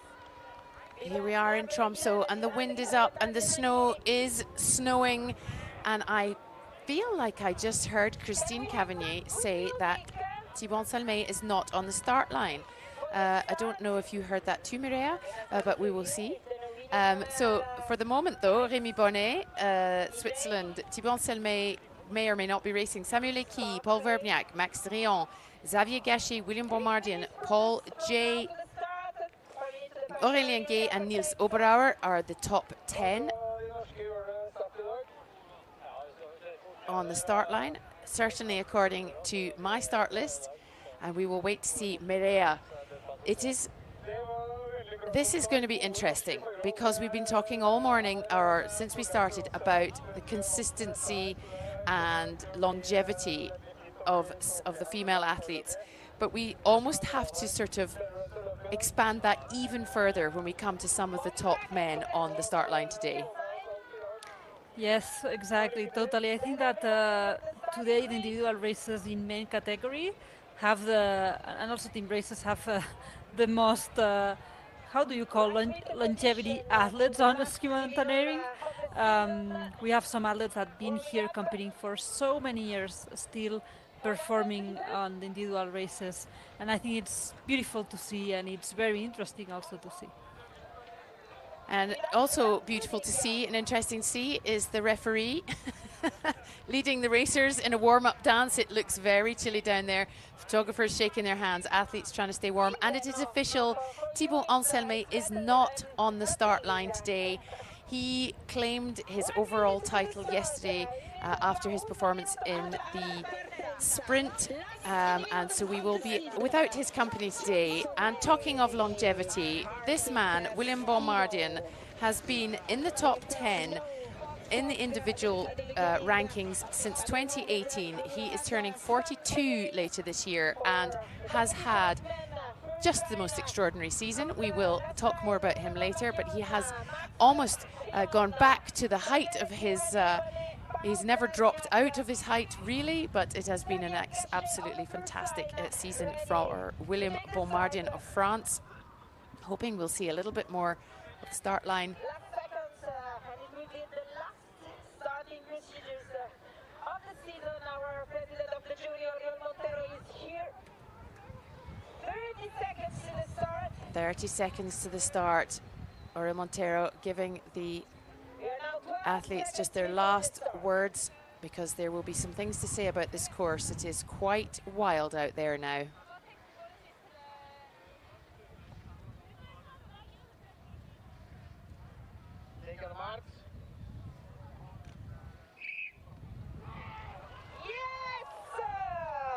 And in the wilds of a beautiful snowy day here in Tromso in Norway, it is the final race of the 2025 World Cup season. And who is that speeding away like a crazy man? That is Basile Ducouré.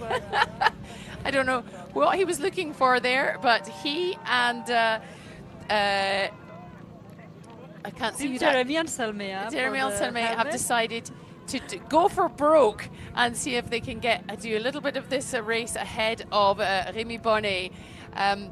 Yeah, I'm not sure what what was going on there, but it's quite a start, giving us some entertainment for our last race of the World Cup season. Mireia, look at that field, 74 of them now, no Thibaut Anselme, and these two boys are having a great laugh. They just want a selfie, that's what it is. I think they want.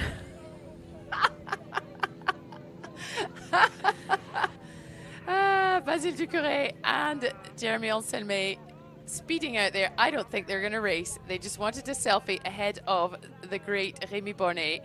Well, there we go. I don't know if I've ever seen that before. Have you? I think I haven't. No, I haven't. But I think they are gonna race, in fact. But they wanted this. As you say, it's not every day you can get a selfie in front of Rémi Bonnet. Absolutely.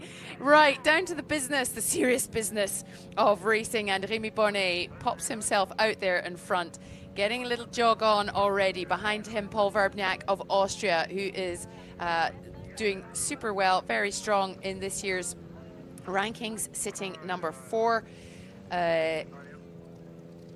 And in the yellow helmet to the left of, or sort of the middle of our screen, that is William Boumardin of France. I think I saw up there Davide Magnini, also of Italy. It will start to spread out, but what a cracking size of field for this final individual race of the season. It's been a long time since we've seen an individual race with that many people on the start.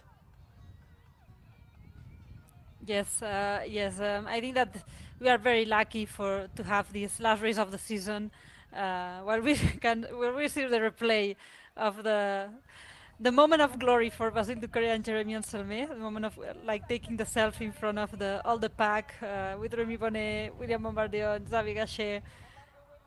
I would say that right now they are the happiest guys in town. Yeah, 100%. No matter what they do today, they've won. But here we go. This is what we expect to see. It's what we saw in the women's race with the favourite. Rémi Bonnet is off, and he has struck out on his own. The tall figure of Paul Verbniak in behind him. Well, not in behind him, but leading the rest of the pack. And once we get a close-up, we will be able to see a little bit more of who is who. But I think that is Davide Magnini in 3rd, William Boumardin in 4th. But I'm pretty ready to put money on the top 3, but we'll see about what's happening next. So 74 on the start line. A huge French contingent up on the front. In fact, in the top 10, 4 now, there's no Thibaut Anselme, 4 Frenchmen, 2 Austrians, 2 Swiss, and Max Drian for Belgium. Max Drian 2nd in the rankings, in the overall rankings. And we're off. So how long did it take, Axel? 1 hour and 14. What are we thinking for the men? I would say 1 hour 5, maybe even a bit less, huh? Nice. Well, Axel Gachet-Mallory made it to the first split timing after 267 meters in just over 12 and a half minutes. So you'll probably be looking at about 9 to 10 minutes for Rémi Bonnet, probably 10 minutes. The thing is that with Rémi Bonnet, you never know, because you say 9 to 10 and maybe he arrives there in 7, so. That would be very impressive indeed. So Rémi Bonnet, as we know, has not lost a vertical race since January 2021. All the ones he has entered, he's had 18 in a row. And in terms of his vertical career, it's a little different actually, because he had a break from the Swiss SkiMo team. He decided to concentrate on his running. And in 2020, he had a 16th place, a 10th place. And then he really decided to work on his skiing. He really because that was what was letting him down, relatively speaking. And in 2021, he came back. He had a 2nd, a 3rd, and a 4th.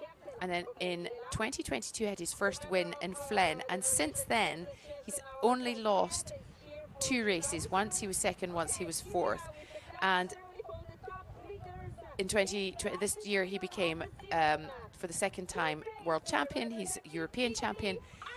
And it just goes to show what you can do when you decide there is in inverted commas, a weakness in your technique?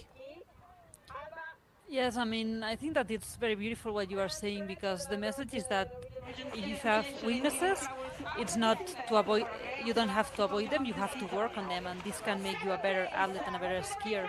And this is what Remy Bonnet showed, and we can go back to this topic just after the flower ceremony, I think. Absolutely. It's the podium ceremony for the women's individual race. Albany Silvestro in third. Emily Harrop taking the beautiful flowers there for second place.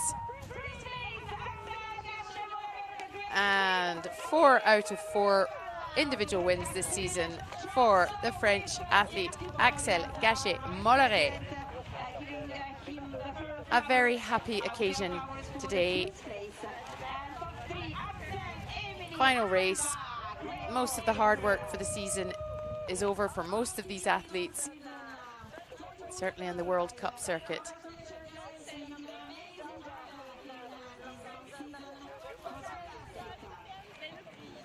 Bit of a discussion there about parts of the course, I should imagine, or having a look at the men.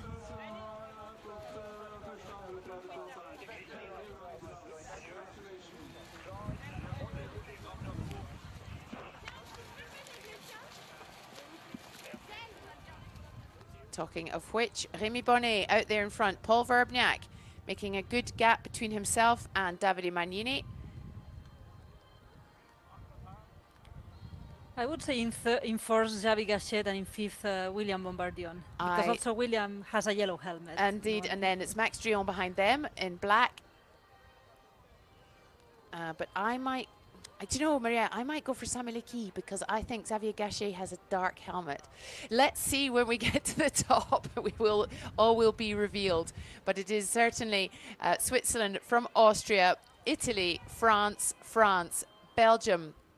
And then I would suggest France again. Here we are. We're going to get a view in a minute. Remy Bonnet, as you say, as we were saying, who worked on his skiing a few years ago and has been almost unbeatable since. Paul Verbniak, no longer a youngster. I still think of him as a youngster, but let's come back to the men after we've heard from Axel Gachet-Molleret. Here in Tromso is the Arctic SkiMo race. Yeah, it was not so easy condition today because of the wind, and low visibility, but it was SkiMo. Sometimes you have sun, sometimes no, and it's a good training for Mezzalama, I think. Mezzalama, it will be the last meeting of the season with the long distance world championships, but I think that you will have good memories from Tromso. For 2 years ago it was you take the gloves arriving 16, but there was a great news coming from your family because you was pregnant for the second time, and this year 2 years later you won the race, so good memories from Norway. Yeah, it was good memories, but it was really hard for me 2 years ago.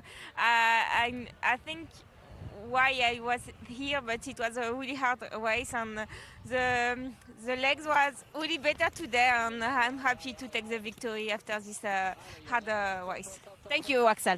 Thank you. Axel Gachet-Molleret there, giving us some of her memories of the race 2 years ago. And back to the men's race, and Remy Bonnet with bright yellow gloves for visibility in this windy, snowy day, with the fjord behind him. And look at those flags cracking away. Paul Verbniak looking very strong here in this race. 4th overall in the rankings. He's had a 4th, an 8th and an 11th this season. Here we go. How are we going to see? Axel did it in 12:40. Remy does it. Oh, I was right. I was not too far off. 10 minutes or so. Yes.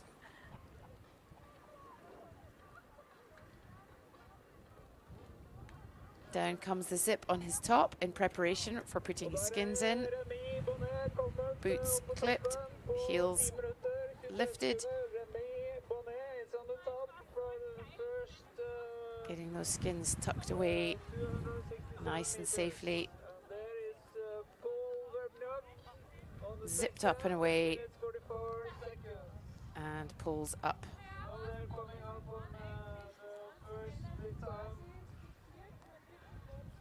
There we have Remy Bonnet tackling that first downhill. Almost 320 meters of descent. Vertical meters, that is. The course today, 9.6 kilometers long with 1,381 meters of vertical in ascent and descent. And as we saw with the women, the technique is as straight as possible.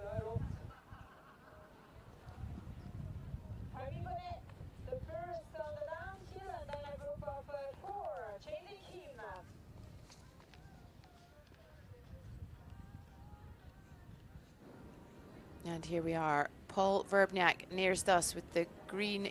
Oh no, that's not Paul Verbniak, I beg your pardon. That is Julian Tritcher. This is the pack.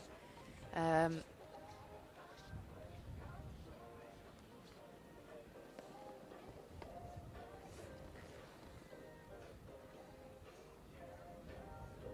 sorry, we cannot be much more used to you at the moment in terms of results. I think we skipped quite a lot there because we had to skip back to the women's race because we're already got quite a lot of people through both the top and now into the transition at the bottom. There is Remy Bonnet.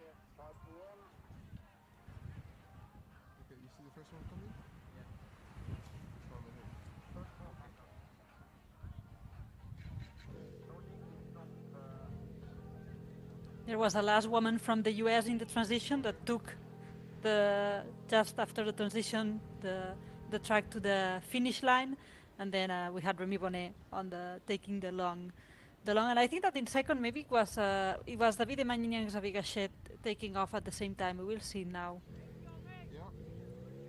I think it's Davide Magnini for Italy, and as you say, maybe hopefully the Skidoo camera will let us have a little look at what is behind.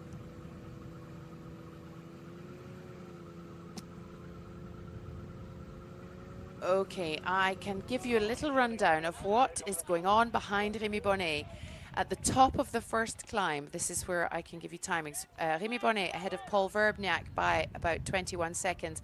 Davide Magnini, and in fact, we were neither of us wrong. It is Anselme Damevin of France, William Bombardier, Thomas Bussard of Switzerland, Xavier Gachet and Samuel Leckie of France, Max Drion of Belgium, Aurélien Gay in 10th, Matteo Edalin, Oriol Cardona-Call, Nils Oberauer, Michele Boscacci and Matteo Sostizzo of Italy, Robin Bussard, Loic Dubois, Julian Tritcher, Paul J, Luka Kovacic, and that is the top 20 men that at the top there. So we were nearly right, Mireia. But Remy Bonnet is ahead, but that is Davide Magnini still within his sights. Davide Magnini, who had a really extraordinary junior career, and then just as he was hitting seniors, he came down with effectively long COVID and had a bit of a career break trying to build his way back up. And delighted to see him doing so well in the individual races this season. He has had a great season, a 9th place and a 4th, but is one of definitely of the great Italian mountain men, mountain racers.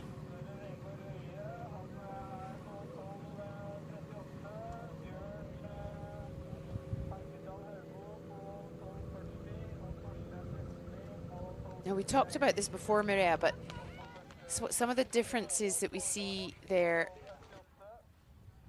as we see Ian Innes of Great Britain heading up there in the blue. One of the differences we often see between the men and the women, less these days, but still a little bit, is this jogging pace, this constant jogging pace. And I know it's reasonably flat here, but that sort of ability to maintain that quite high intensity as they go round? Yes, we've seen it today. We've seen it a bit on the women, but sure that it's physically it's when you have when you have a high pace, and physically it's quite demanding. So we see it less in women, but I think that less and less. Today we've seen it on flatter parts. We've seen it on all the on the first one, Axel, Emily, and for sure that we see it more in men. But I think that it's when you have to use a high pace, different. So once, like the pace that Remy has right now, if you want to go a bit faster, then it's more effective to jog, to say so.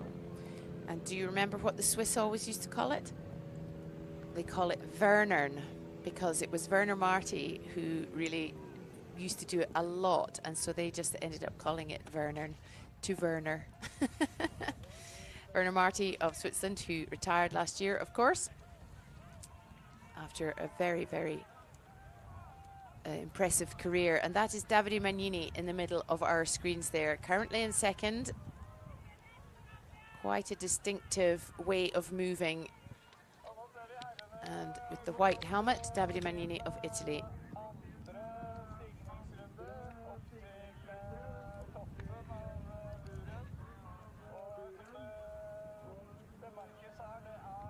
And if it is the same as before, that will be Anselme Damavin with, I think, Paul Verbniak behind him and William Bomardian. But before it was a white helmet, and now it's dark helmet. This is why I said maybe Xavier. I am using your technique on the helmet. Yeah. Yep. Well, I mean, Xavier Gachet has had an absolutely phenomenal season.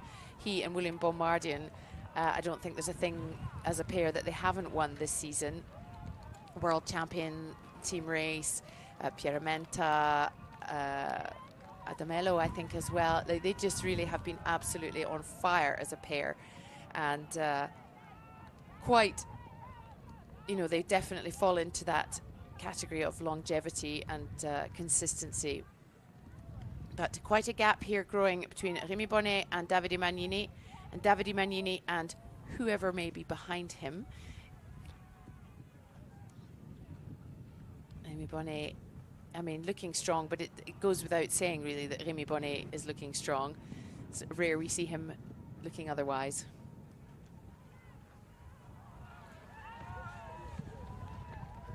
It's a little bit towards the back of the pack there.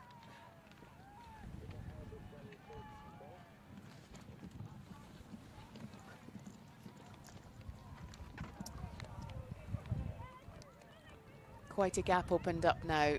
At this stage, there was not that much of a gap, as much of that gap between in the women's race, but it's actually a very similar looking.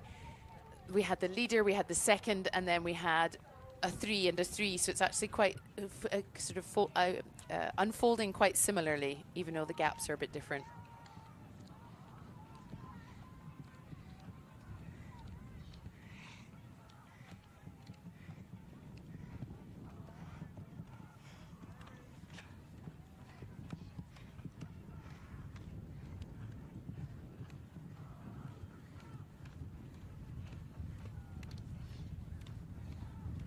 I'm not sure it's actually a question that can be answered, Mireia, but can you even guess at how Rémi Bonnet keeps this, you know, next level performance over the rest of what is an extremely talented, fit and experienced pack? I don't know if there is any answer. I mean, I think that Rémi Bonnet's, for sure, he's a super talented athlete, and this we know. Besides that, I mean, because all of them, as you say, all of them put many hours into training. They are doing things, let's say, well, but other than that he's a super talented athlete, plus he's doing his training in a wise or intelligent way, because you can be talented but then not train well, and your talent, you won't be able to take the most of your talent. So I think that there is always multiple components, like good training, talented, and and I don't know if there's any other really ingredient to that. I was gonna say maybe a bit of lack of no lucky in the side of not having, let's touch wood and not call the bad weather, but having injuries through falls or something like that, that respects that you can train at your best level without any. For example, you were saying Davide Magnini got a long COVID, you know, and this, it was very hard for him to come back. But if you don't have these things and you're able to maintain a consistent wood training and good recovery, plus you have some talent, plus you are open to work on your weaknesses, as you were always also saying that Remy, for example, improved a lot on the downhill for the individual races and the off-piste also, because when he started he was more doing really good results on vertical and less in the individual races, and now he's a reference on both. I think that then, I mean, you have these things like this happen. I wouldn't even say talented. I would say incredibly talented. Okay, let's have a look though. So it's Remy Bonnet, Davide Magnini, Paul Verbniak has made a gap, and I think you're absolutely right. I think that is Xavier Gachet, followed by Max Drian, William Bombardier, and then another French athlete behind him. We will assume Anselme Damavin, but not to know. I think that red uniform also will be Thomas Bussard. And after that, I'm going to stop guessing, because it could also be Aurélien Gay. Anyway, Paul Verbniak in third, Davide Magnini in second, Remy Bonnet right out in front. This is the longest climb of 700 meters of vertical. There is coming up sometime soon 100 meters of boot pack, foot part. Once they get sort of over the crest of this hill, there's a slightly flatter bit, then it kicks up again, and they will get to the highest point of the course.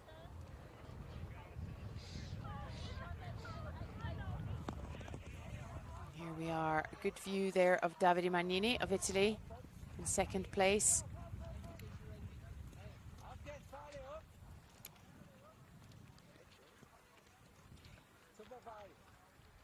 The wind seems a little less around here, but I think this is where they're about to turn that corner where we saw before, where it looked like an entirely different race course. Soon sort of kick around to the right, their right.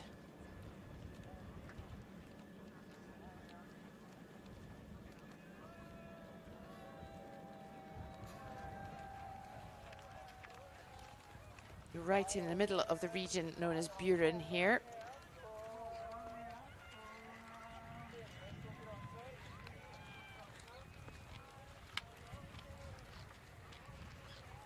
And this is what we love to see, a great big multiple kick turn zigzag of ski mountaineers.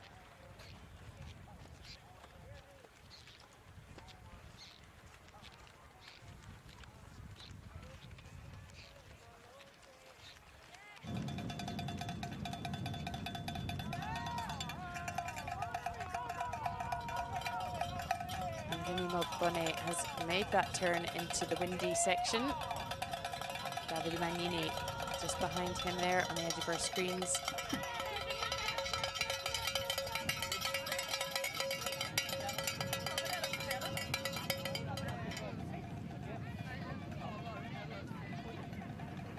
Swiss coach there filming and encouraging as he goes past.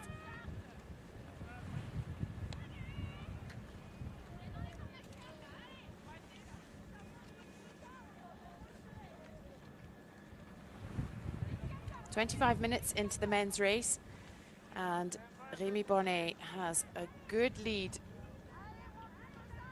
over Davide Magnini.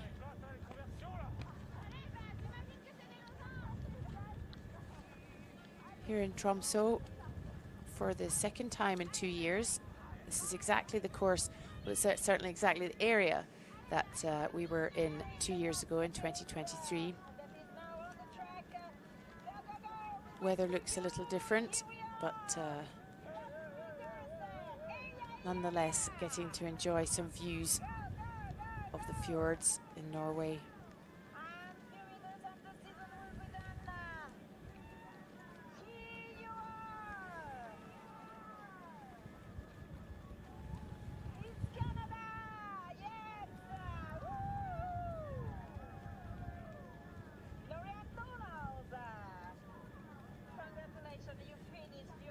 We didn't see this view before with the women.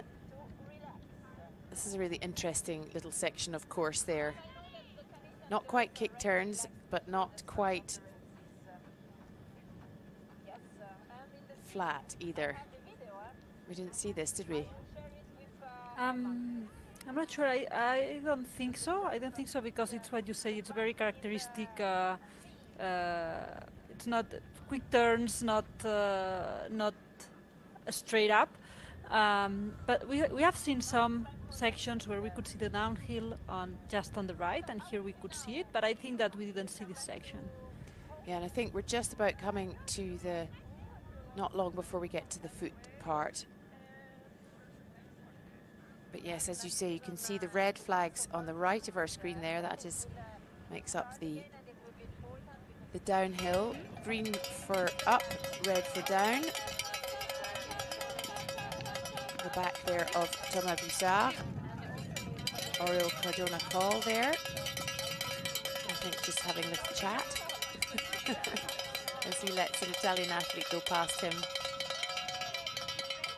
He's got nothing to prove today. A little bit slippy there for Rémi Bonnet. Not often you see him in that sort of position, is it, Mireia?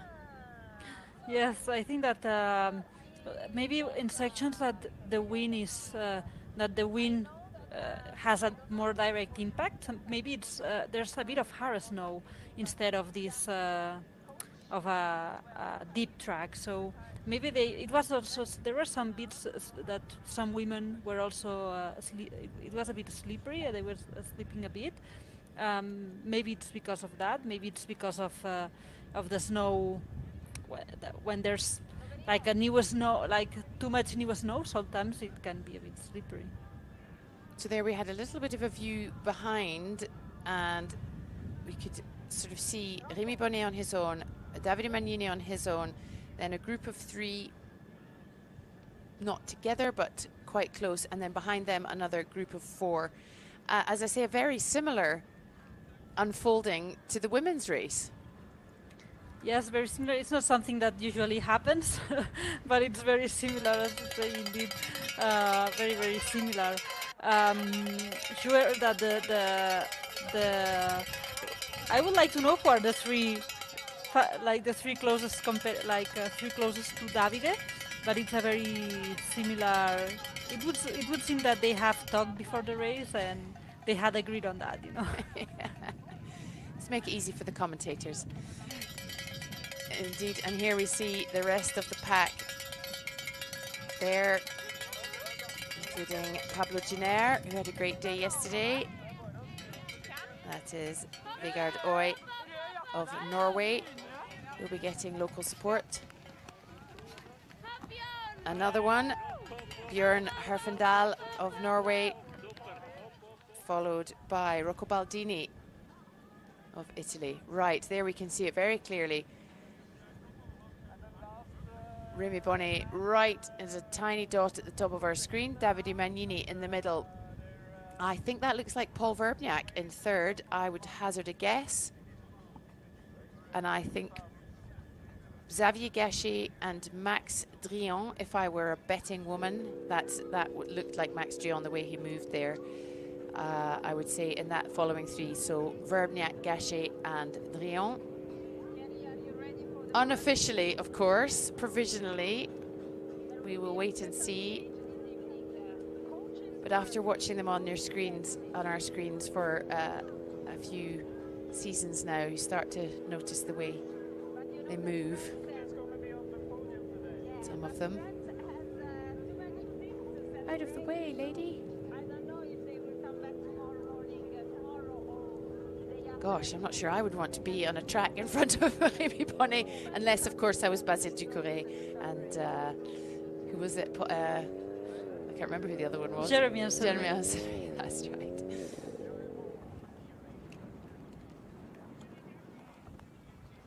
Rémi Bonnet coming to the foot part after this little flattish section. Kicks up slightly and then he will be on to transition for the foot part. Wild and windy as it was for the women in this section of the course. He is just over half an hour into his race. Well, they all are, but he is leading the final race of the season. It's the men's individual race here in Tromso in Norway.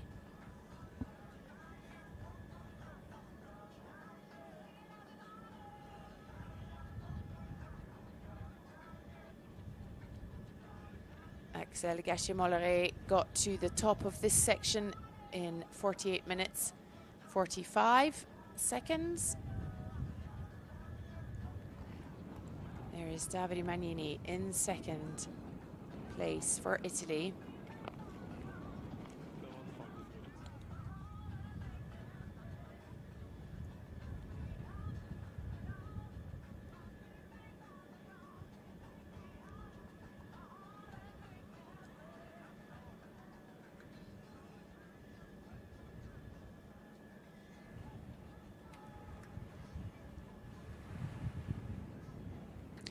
Here we are, Xavier Gachet, Max Drian, Paul Verbniak,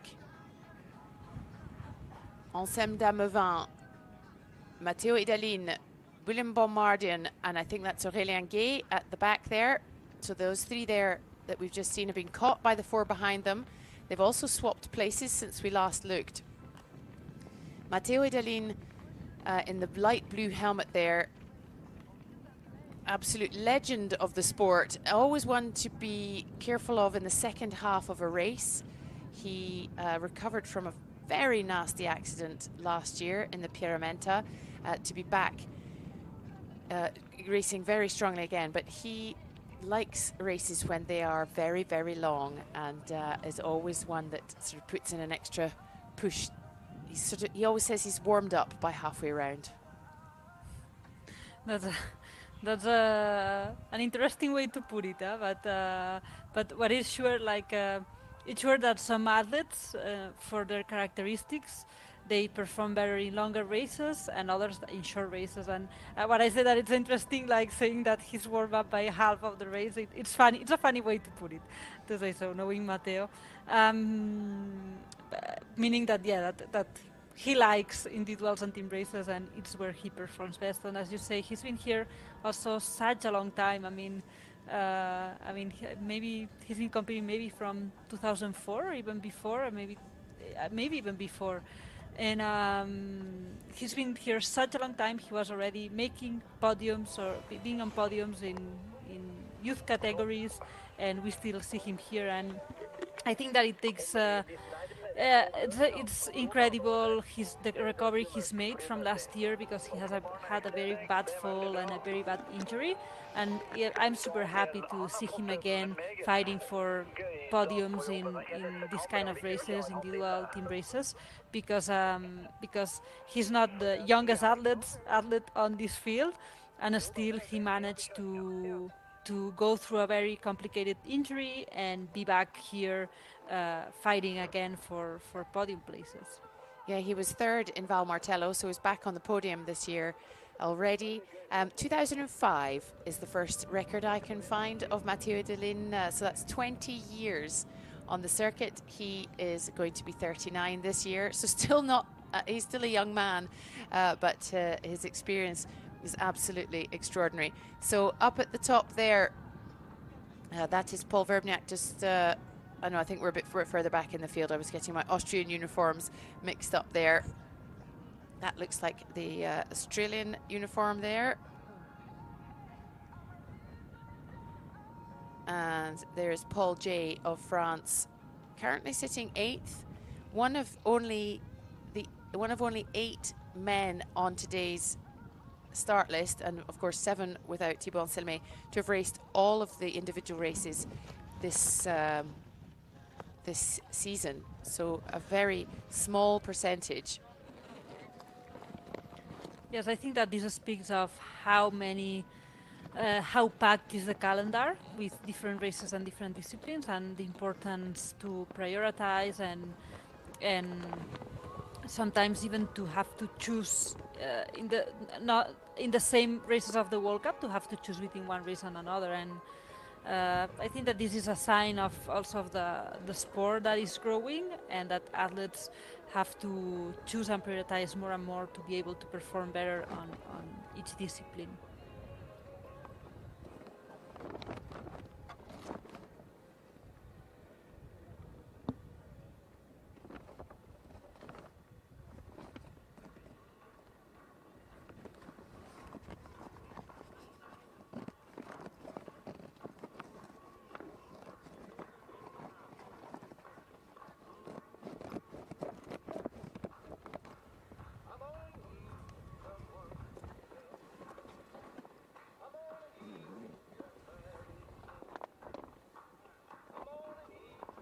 "37 minutes into the race."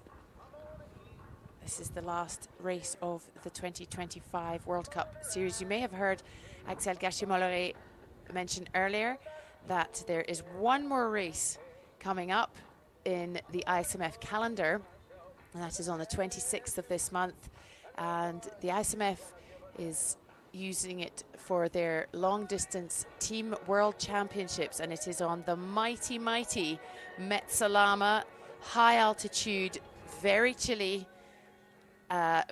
one of the sort of legendary long distance races of the calendar. Mireia, is that one that you have memories of? Yes, yes. Not really. I mean, I've participated in Metsalama 3 times.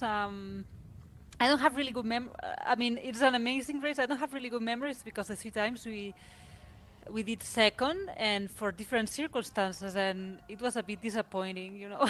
And second time, you know, it was the second time I took part in Metsalama. I had already for a year and a half or 2 injured, and I know I wanted to take a break after like a pause from the sport.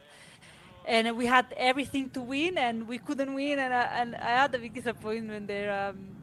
Like, well, and also every time, because the other 2 times or the second one we stopped. I think the second one we stopped, and then the first and the third we were 3 minutes from the win, but also from circumstances like you know, this race that you say, I've had bad luck, and I don't have other way to put it, because you know, if not, you don't understand why. But but besides that, I think that the second time I think we finished also, but in second. But then I think it's a race that I haven't been very lucky with, but it's an incredible race. So I haven't been very lucky with the result, because we couldn't win it, and we had the chances for. But then it's an incredible race, and for me it's one of these races that if you like ski mountaineering, you have to be there at least once, you know, and do this race, because it's such authentic, going through 4,000 meter summits, with the skiing with the rope. That this is another thing, you know. it's a completely another thing. So it's a race. It's something. Metsalama, it's something. Yes. Indeed. And back here in Norway, we have Rémi Bonnet, who has come up the foot park, gone through transition, as has Davide Magnini. We see him leaving there in the middle of the screen, and it is very, very tightly packed in behind them. What we saw before was which may not be in the same order, but Xavier Gachet, Max Drion, Paul Verbniak, Anselme Damavin, Matteo Delin, Willem Boumardien, Aurélien Gay, really quite tightly packed there. So the battle, at the moment, the big battle of the day is for third place. A little reminder here of the data of what is happening. A distance of 9.6 kilometers, a total ascent and descent of 1,381. We are just about at the top there. We've just had the foot part. We're coming up to what is known as checkpoint 5 on this particular course, where we're going to have another timing,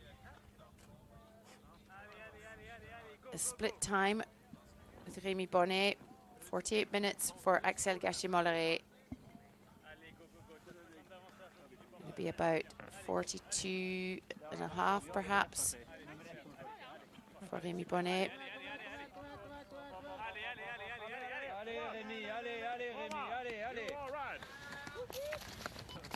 Lots of encouragement here for Rémi Bonnet, 41.29.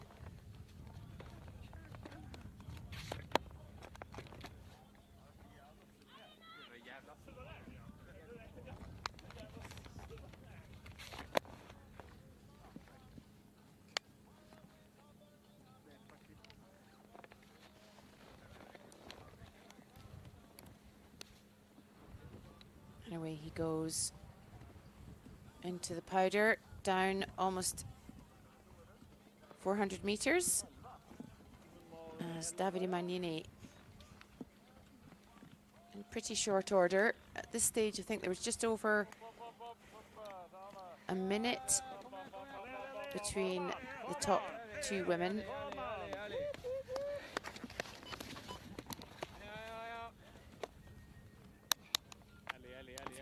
Seconds, 53 seconds after comes Davide Magnini.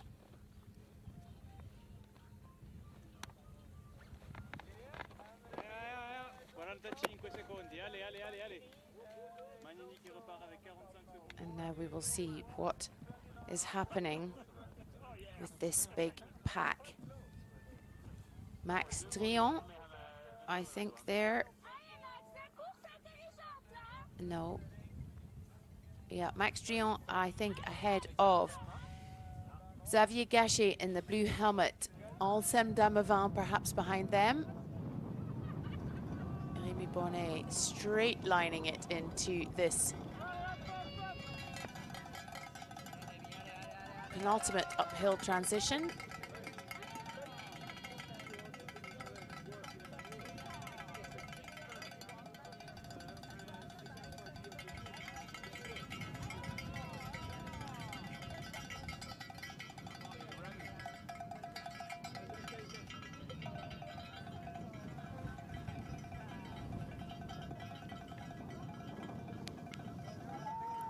Okay, there we go as we get to the top. Davide Magnini, Max Drian, Xavier Gachet, Anselme Damavin, Paul Verbniak, Aurélien Guay gone into 7th ahead of Matteo Idalin.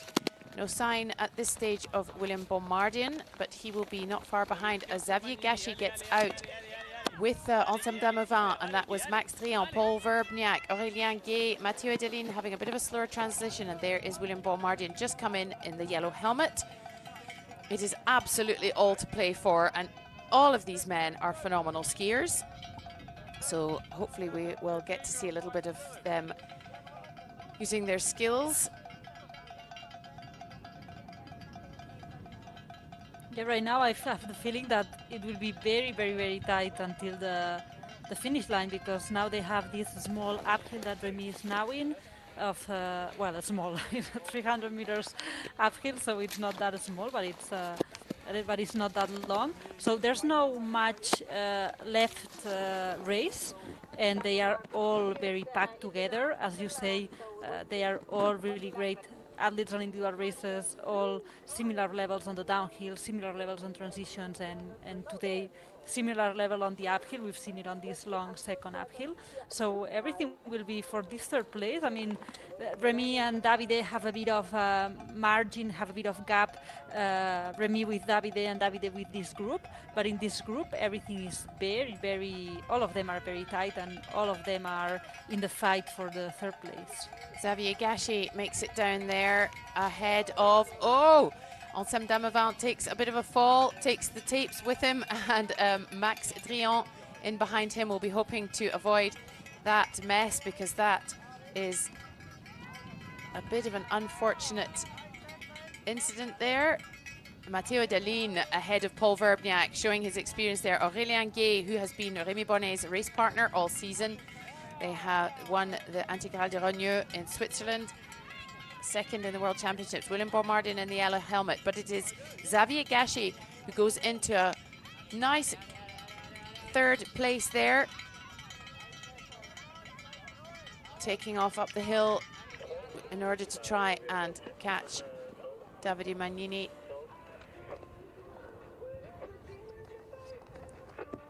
Anselme Damavin untangles himself.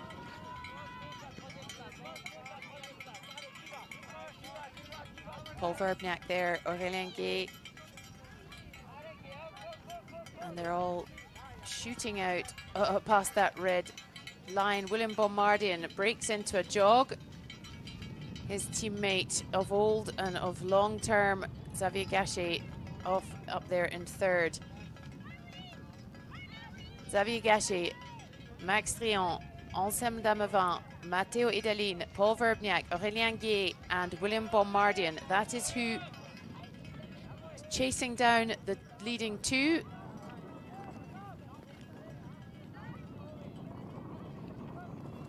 As they come in here with some speed. Yeah, we've seen this is a bit of a dangerous last turn, not dangerous for any reasons besides that the flags and all that, but it's a closed last turn, and we've seen some athletes just miss a bit this last turn.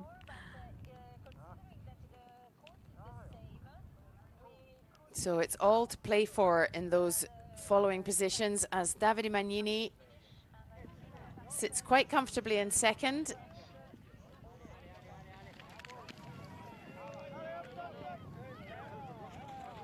As we see the familiar locks of Cameron Smith, by locks I mean hair, of the United States come in there.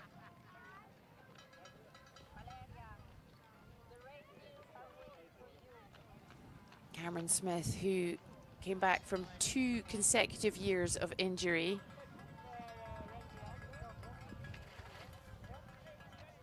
To come back to compete very strongly again. Number 29 there, Robin Bussard of Switzerland.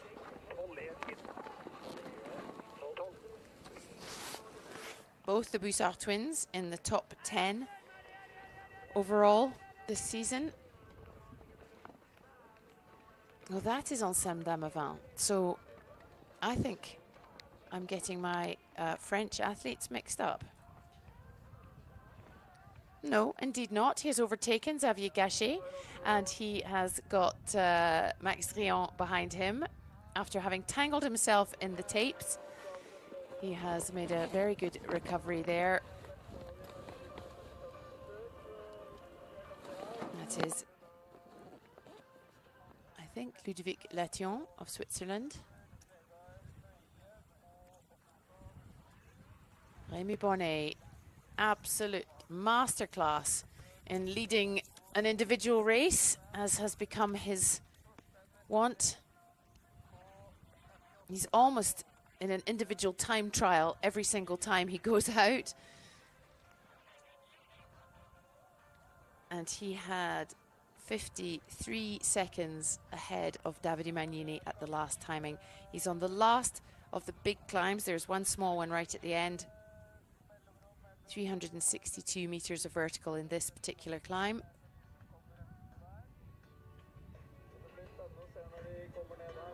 So to give you a rundown of who went through the last split time, in what order: the top of the second climb, Rémi Bonnet, Davide Magnini, Max Trion, Xavier Gachet, Anselme Damavin, Paul Verbniak, Aurélien Gay, Matteo Idaline, William Boumardin, and Michele Boscacci. It was not the same once they reached the bottom, as we know. But as we watch the impressive performances of Rémi Bonnet and Davide Magnini, it is really the mix and excitement for third place that is keeping us on our toes at the moment.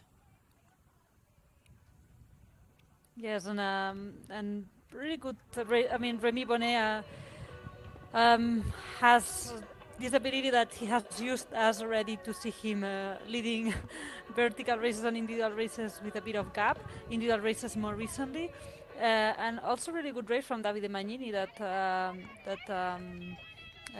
It's also a pleasure to see him performing that well on a performing again that well on an individual race, because he for sure he has doing super good performances, but as you were saying, with the injuries and things like that, he was having some hard years. Indeed he was.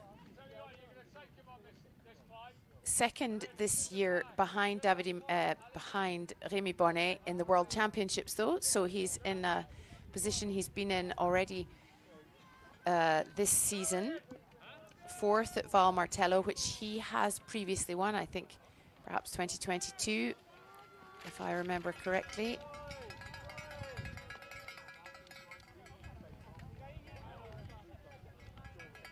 And I would say that this is Íñigo Martínez Albornoz, a sprinter. As we say, he focused a lot his trainings on the sprint races, basically.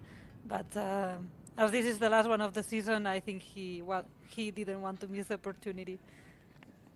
Indeed, something we've said about, well, in fact, we can say that, you know, over 50% of the men on the course today have not raced an individual this season. So the last hurrah here in Norway, as we are 52.5 minutes into the last race of the season. Anselme Damavand there, looking like he has struck out from the rest of the pack, despite having to remove a ski at the last transition zone in order to disentangle himself. Matteo Delin has pushed into fourth. There we go, he's just warming up. Xavier Gachet of France behind him. Max Drian dropped back a little bit. Paul Verbniak going to try and regain a position there. And in behind them, Aurélien Gay of Switzerland.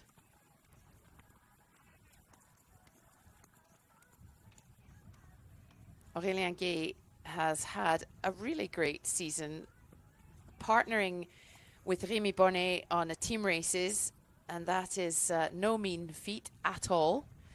But he also, at the same time, had his first senior individual World Cup podium in Andorra. He was third behind Remy Bonnet and Thibaut Selmet. So he is going from strength to strength, the young athlete. He's not so young anymore, still a young man, but not a young athlete.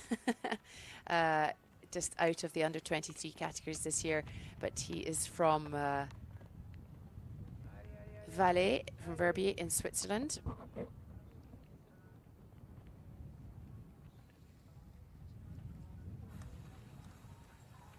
In fact, I can tell you a little anecdote that at the Swiss race Intégrale de Grogneux, which is very local to where he's from, he raced with and won with Remy Bonnet. They took the course record. And when they were introduced on stage, the local crowd was ecstatic to see their local boy on the stage, despite the fact he was there with a sort of a global superstar in Remy Bonnet. They were absolutely thrilled and delighted that it was their local boy that had taken the victory and the record. And now on our screens from Great Britain, Ian Innes. This is his second individual race of the season. He was 35th in Val Martello. He also raced in the World Championships. The British team trying to establish themselves a little more this year with a view to having more athletes out on the circuit in the coming years. Back in 2015 at the World Championships in Verbier, they had quite a big team, but there's been a little dip in the middle. It seems to be building again though, which is really great to see.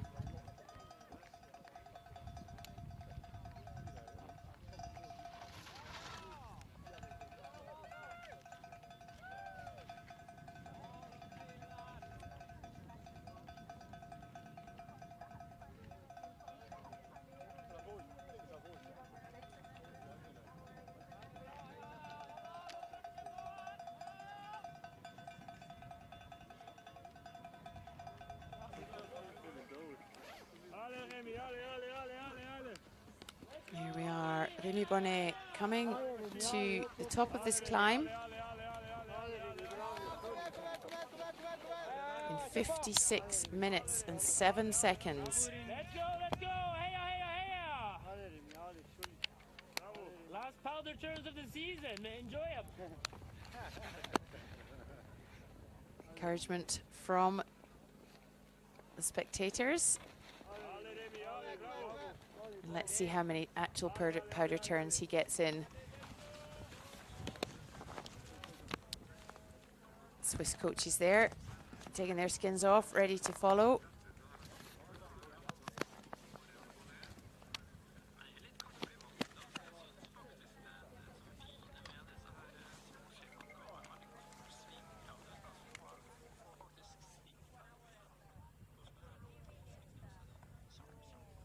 As I suspected, not too many turns for Rémi Bonnet.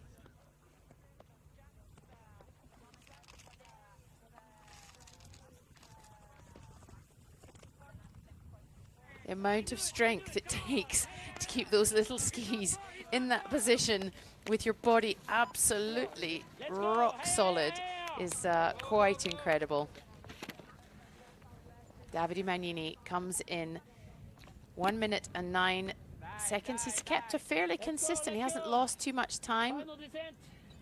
Maybe, actually, maybe a few seconds. That's maybe 10 seconds or so.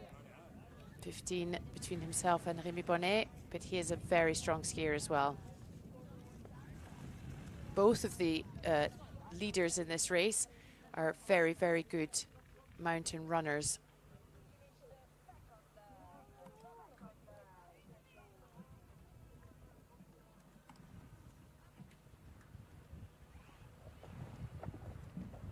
Rémi Bonnet comes down to take that right-hand turn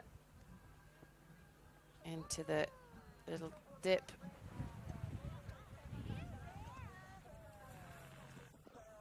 Spectacular. It used to be, a long time ago, very much a trademark of the Italian skiers. The Italian men used to always ski like that. I seem to remember Robert Antonioli being a absolute straight liner at every single opportunity. So it seems to have carried on down through the generations, or the generations of ski mountaineers, as Anselme Damevin comes in just ahead of Matteo Idalin. This will be very interesting indeed.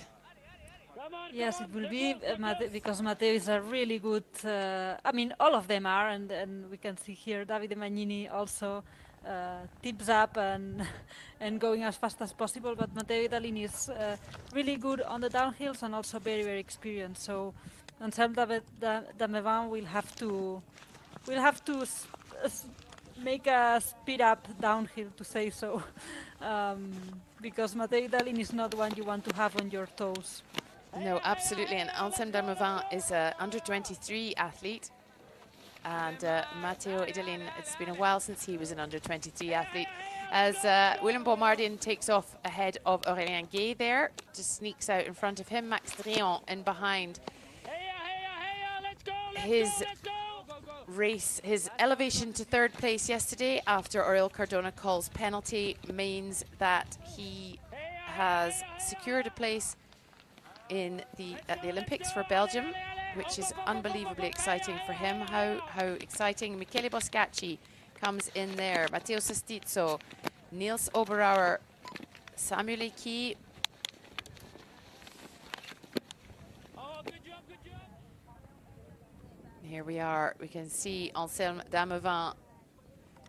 I just caught a glimpse of Matteo Idalin's skis behind him.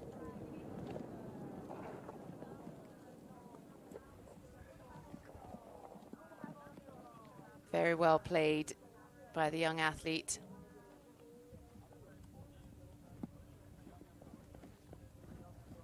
Fifth in the individual in Azerbaijan, 12th in Val Martello. As Rémi Bonnet back on his skins and through, stopping for a chat by the looks of things though. Back into the trees down near the bottom of the course. Less than 50 meters of vertical to go.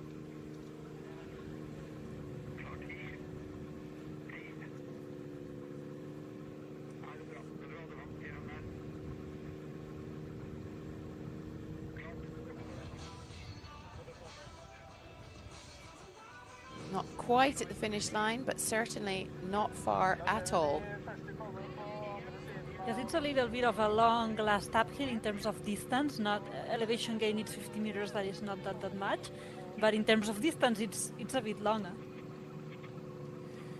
Yes, that's exactly what I was thinking. It's that sort of false summit, just slugging your way to the finish line.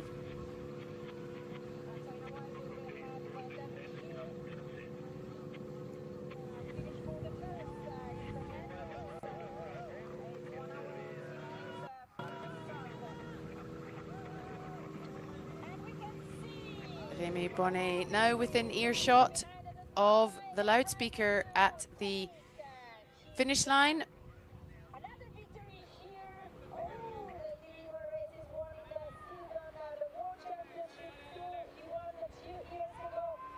Our second winner of the day, about to also make it 4 victories from 4 this season, as well as world champion for the second time.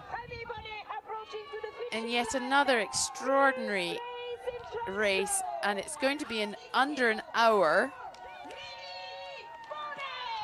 Remy Bonnet of Switzerland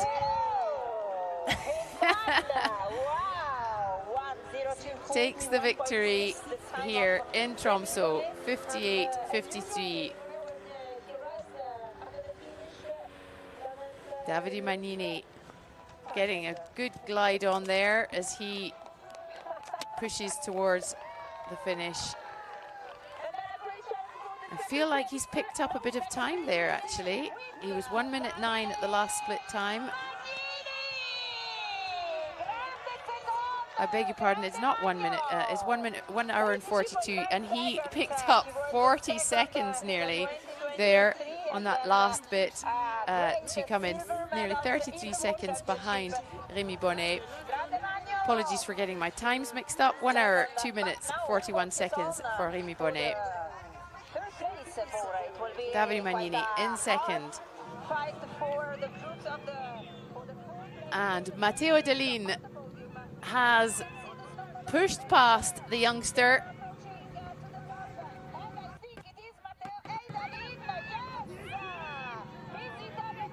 And his second podium of the season in the World Cup.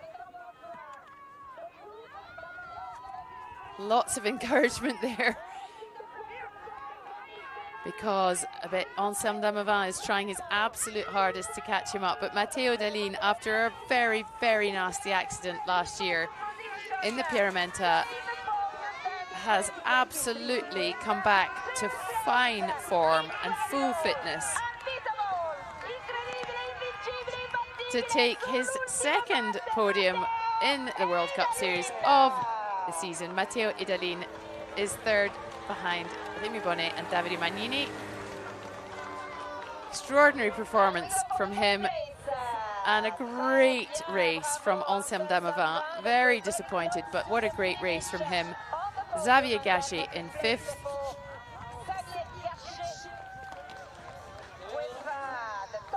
And the top 5, Switzerland, Italy, Italy, France, France, France, again into 6th with William Bombardier.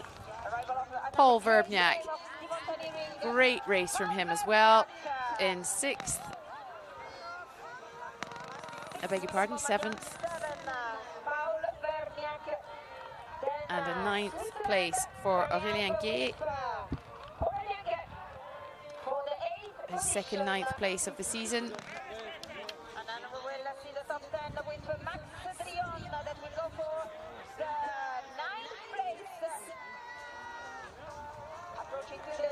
After a very strong start to the race,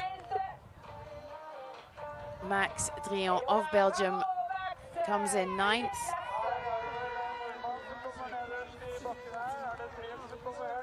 Securing I should imagine his second place in the overall rankings. Samuel Eki of France in 10th. And they're all piling in now. All the men. Niels Oberauer of Austria into 11th. Michele Boscacci just coming in there, but ahead of him, the big cheers went to Trym Lodoen of Norway.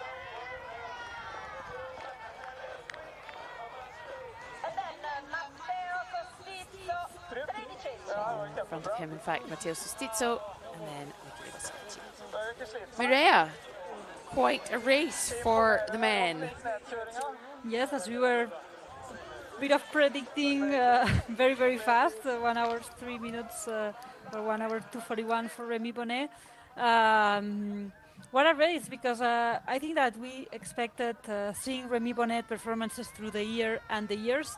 We were expecting for him to lead, but he only had 30 seconds in front Davide Magnini. So Davide Magnini that pushed on the last uphill and downhill, third and fourth uphill and the downhill. He pushed and almost closed 30 seconds the gap, because he was 1 minute from Remy.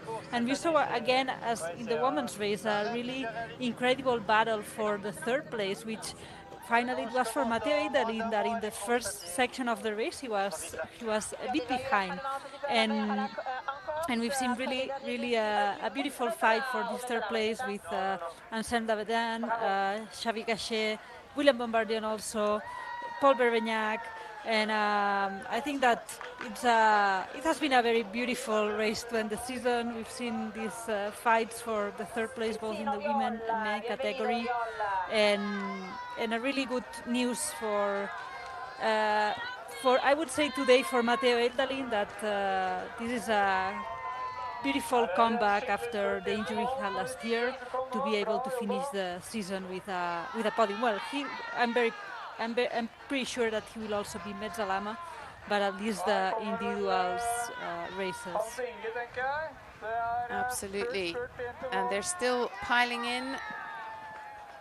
We will hopefully get to see the new rankings at some stage, but we know that Thibaut Anselme has won the overall rankings.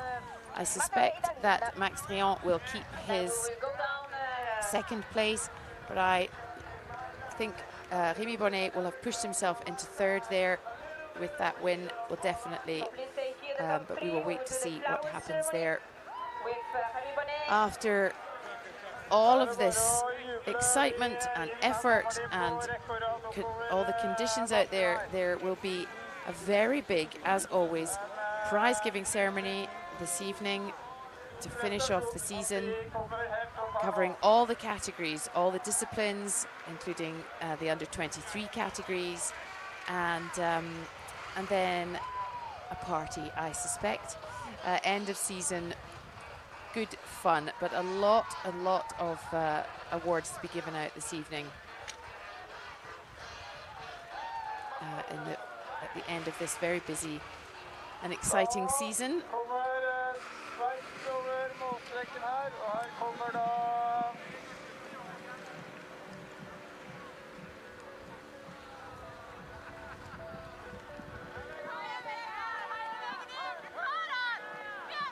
Da må vi heie inn den norske som kommer løpende på full fart over målstreken her, og der var han inne i mål. Det var veldig bra jobbet.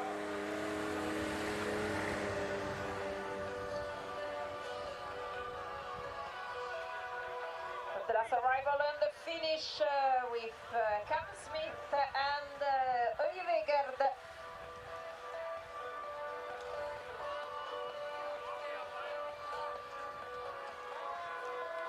So be ready for the flower ceremony in a few minutes, then we will wait until the end of the race. We will go down, there will be the buses shuttle for the athletes to the hotel in Tromso, and this evening, starting from 8 o'clock, we will have the awarding ceremony.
Nikita Filipov, individual neutral athlete, closing the race. Rocco Baldini, Nicola Canclini arriving and smiling. His last race of the season with the real winter conditions. So be ready to do the flower ceremony in a few minutes with Javi Bonnet, Davide Magnini and Matteo Eidalin. They are just changing themselves in defense, and then there will be the flowers, other athletes crossing, preparing to cross the finishing line.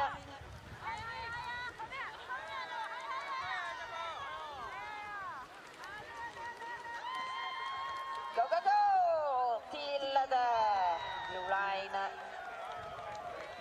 Pablo Ginette, Massot, Austin Wesley. Ian Inns, welcome. Velkommen Torstein Vestlin over målstrøken. Veldig bra innsats der.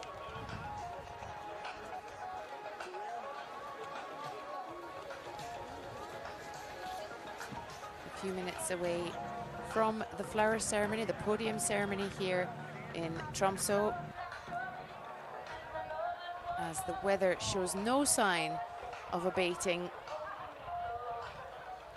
And we heard there that the top 3 athletes are just getting themselves changed into some warm, dry gear before they come out to do the podium ceremony.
Well, we started this race with a very entertaining comedy moment there from 2 French athletes, Jeremy Anselme and Basile Ducouré, having their selfie with the rest of the field behind them. Rémi Bonnet led from the start,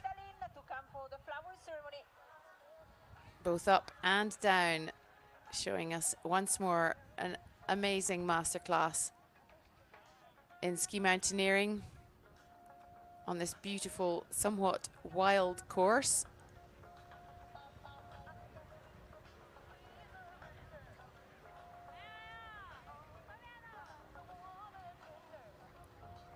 That's it. End of the season. Hang up the phone. Davide Magnini managed to claw back almost 40 seconds in the final descent and climb to come in second.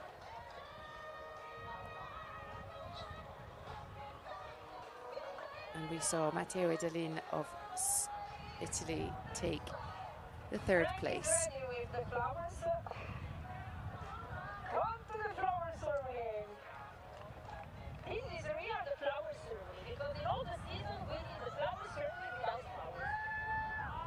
I think that looks like John Kissler crossing the line there. Oh no, Luc Dubois of Switzerland. Looking like that was a tough day at the office.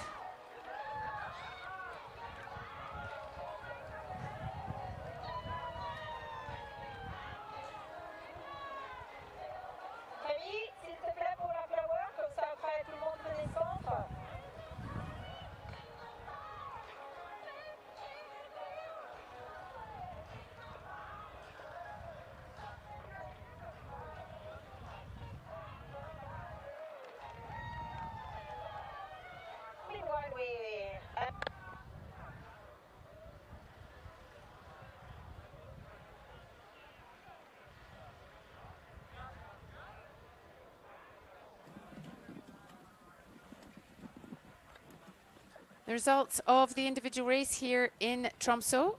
Rémi Bonnet takes the win in 1 hour 2:41 ahead of Davide Magnini and Matteo Delino of Italy. Anselme Damavin, Xavier Gachet and William Bombardier bring up the French contingent. Paul Verbniak of Austria, Aurélien Guay of Switzerland, Max Drian of Belgium and Michele Boscacci make up the top 10. Quite a wide range there, but a good representation as we may have expected to see from France, Switzerland and Italy. And many of the, as we were talking about, Mireia, many of those who have been on the circuit for a very long time, showing us what they're still made of. Yes, I think that it's very impressive to see all these athletes during all those years with such good results and still performing so well. And for me, an individual race, it's always a pleasure to see. I mean, personally, it's one of my favorite disciplines. So, it's always a pleasure to see, and always a pleasure to see that that the athletes can really perform that well in that discipline for so long. Indeed, and what a season we've had. It's been long. We started in Courchevel in December. It's now the middle of April, and we are 9 World Cups under our belts and a World Championships, and the longest SkiMo season we've ever seen. Oh, Matteo Delin doesn't know where to go. In 3rd place here in the individual race. Congratulations, Stefan. 2nd place, amazing race. 2nd 2 years ago, 2nd this year. Italia, Davide Magnini. Davide Magnini back on the 2nd step of the podium. He was 2nd here actually in Tromso last time we were here, behind Rémi Bonnet. In fact, it's exactly the same top 3 as in 2023. Representing Switzerland, 1st place, Rémi Bonnet.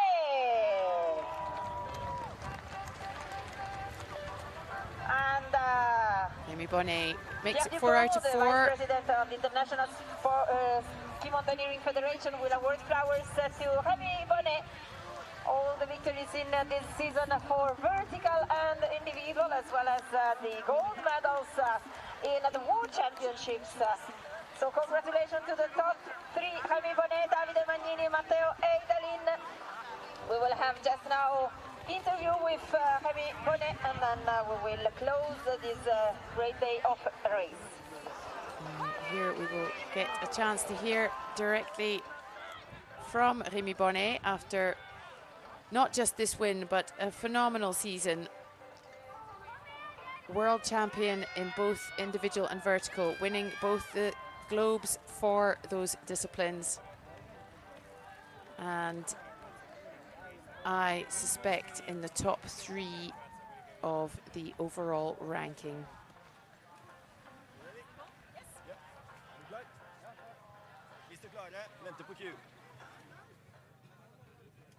Rémi Bonnet, another incredible winning in this season. I think you reach all the main goal that you had at the beginning.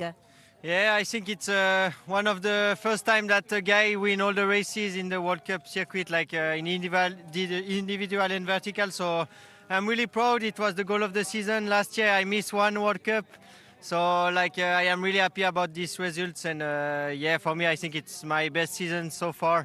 And yeah, I hope the same for next year. Maybe I will try again, but I don't know if the motivation will still be the same.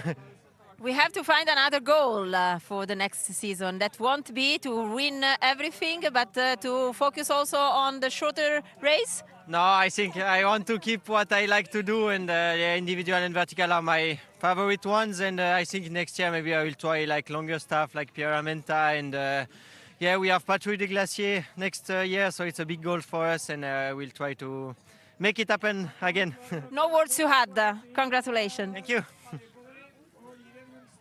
Rémi Bonnet there, reflecting on an incredible season of winning all the verticals and all the individuals, and perhaps looking forward to adding in some extra bits and pieces for next year. In the World Cup rankings, Rémi Bonnet takes the win. Paul Verbniak goes up to second. Xavier Gachet up to third. Samuel Lecky drops to fourth. Max Drian into fifth. Thibaut Anselme down with a DNS. Davide Magnini in seventh. William Bombardier in eighth. And I missed the last two, so you're going to have to look that up yourselves. But what an incredible result there. Mireia just quickly concentrating on the fact that Paul Verbniak just came second in the overall ranking for the, or not in the overall ranking, but for the individual. Yeah, what a great end of the season also for him, because he had many first places throughout the year, and that's really good news for him to step on that podium. And in fact, that race actually made quite a difference there. We saw there was lots of changing in position there, perhaps more to play for than we had anticipated at the beginning. Mireia, it's been an absolute pleasure commentating with you all this winter. What exciting races we've seen. I have to say, we shall just have to keep our fingers crossed for an equally, if not more so, next year.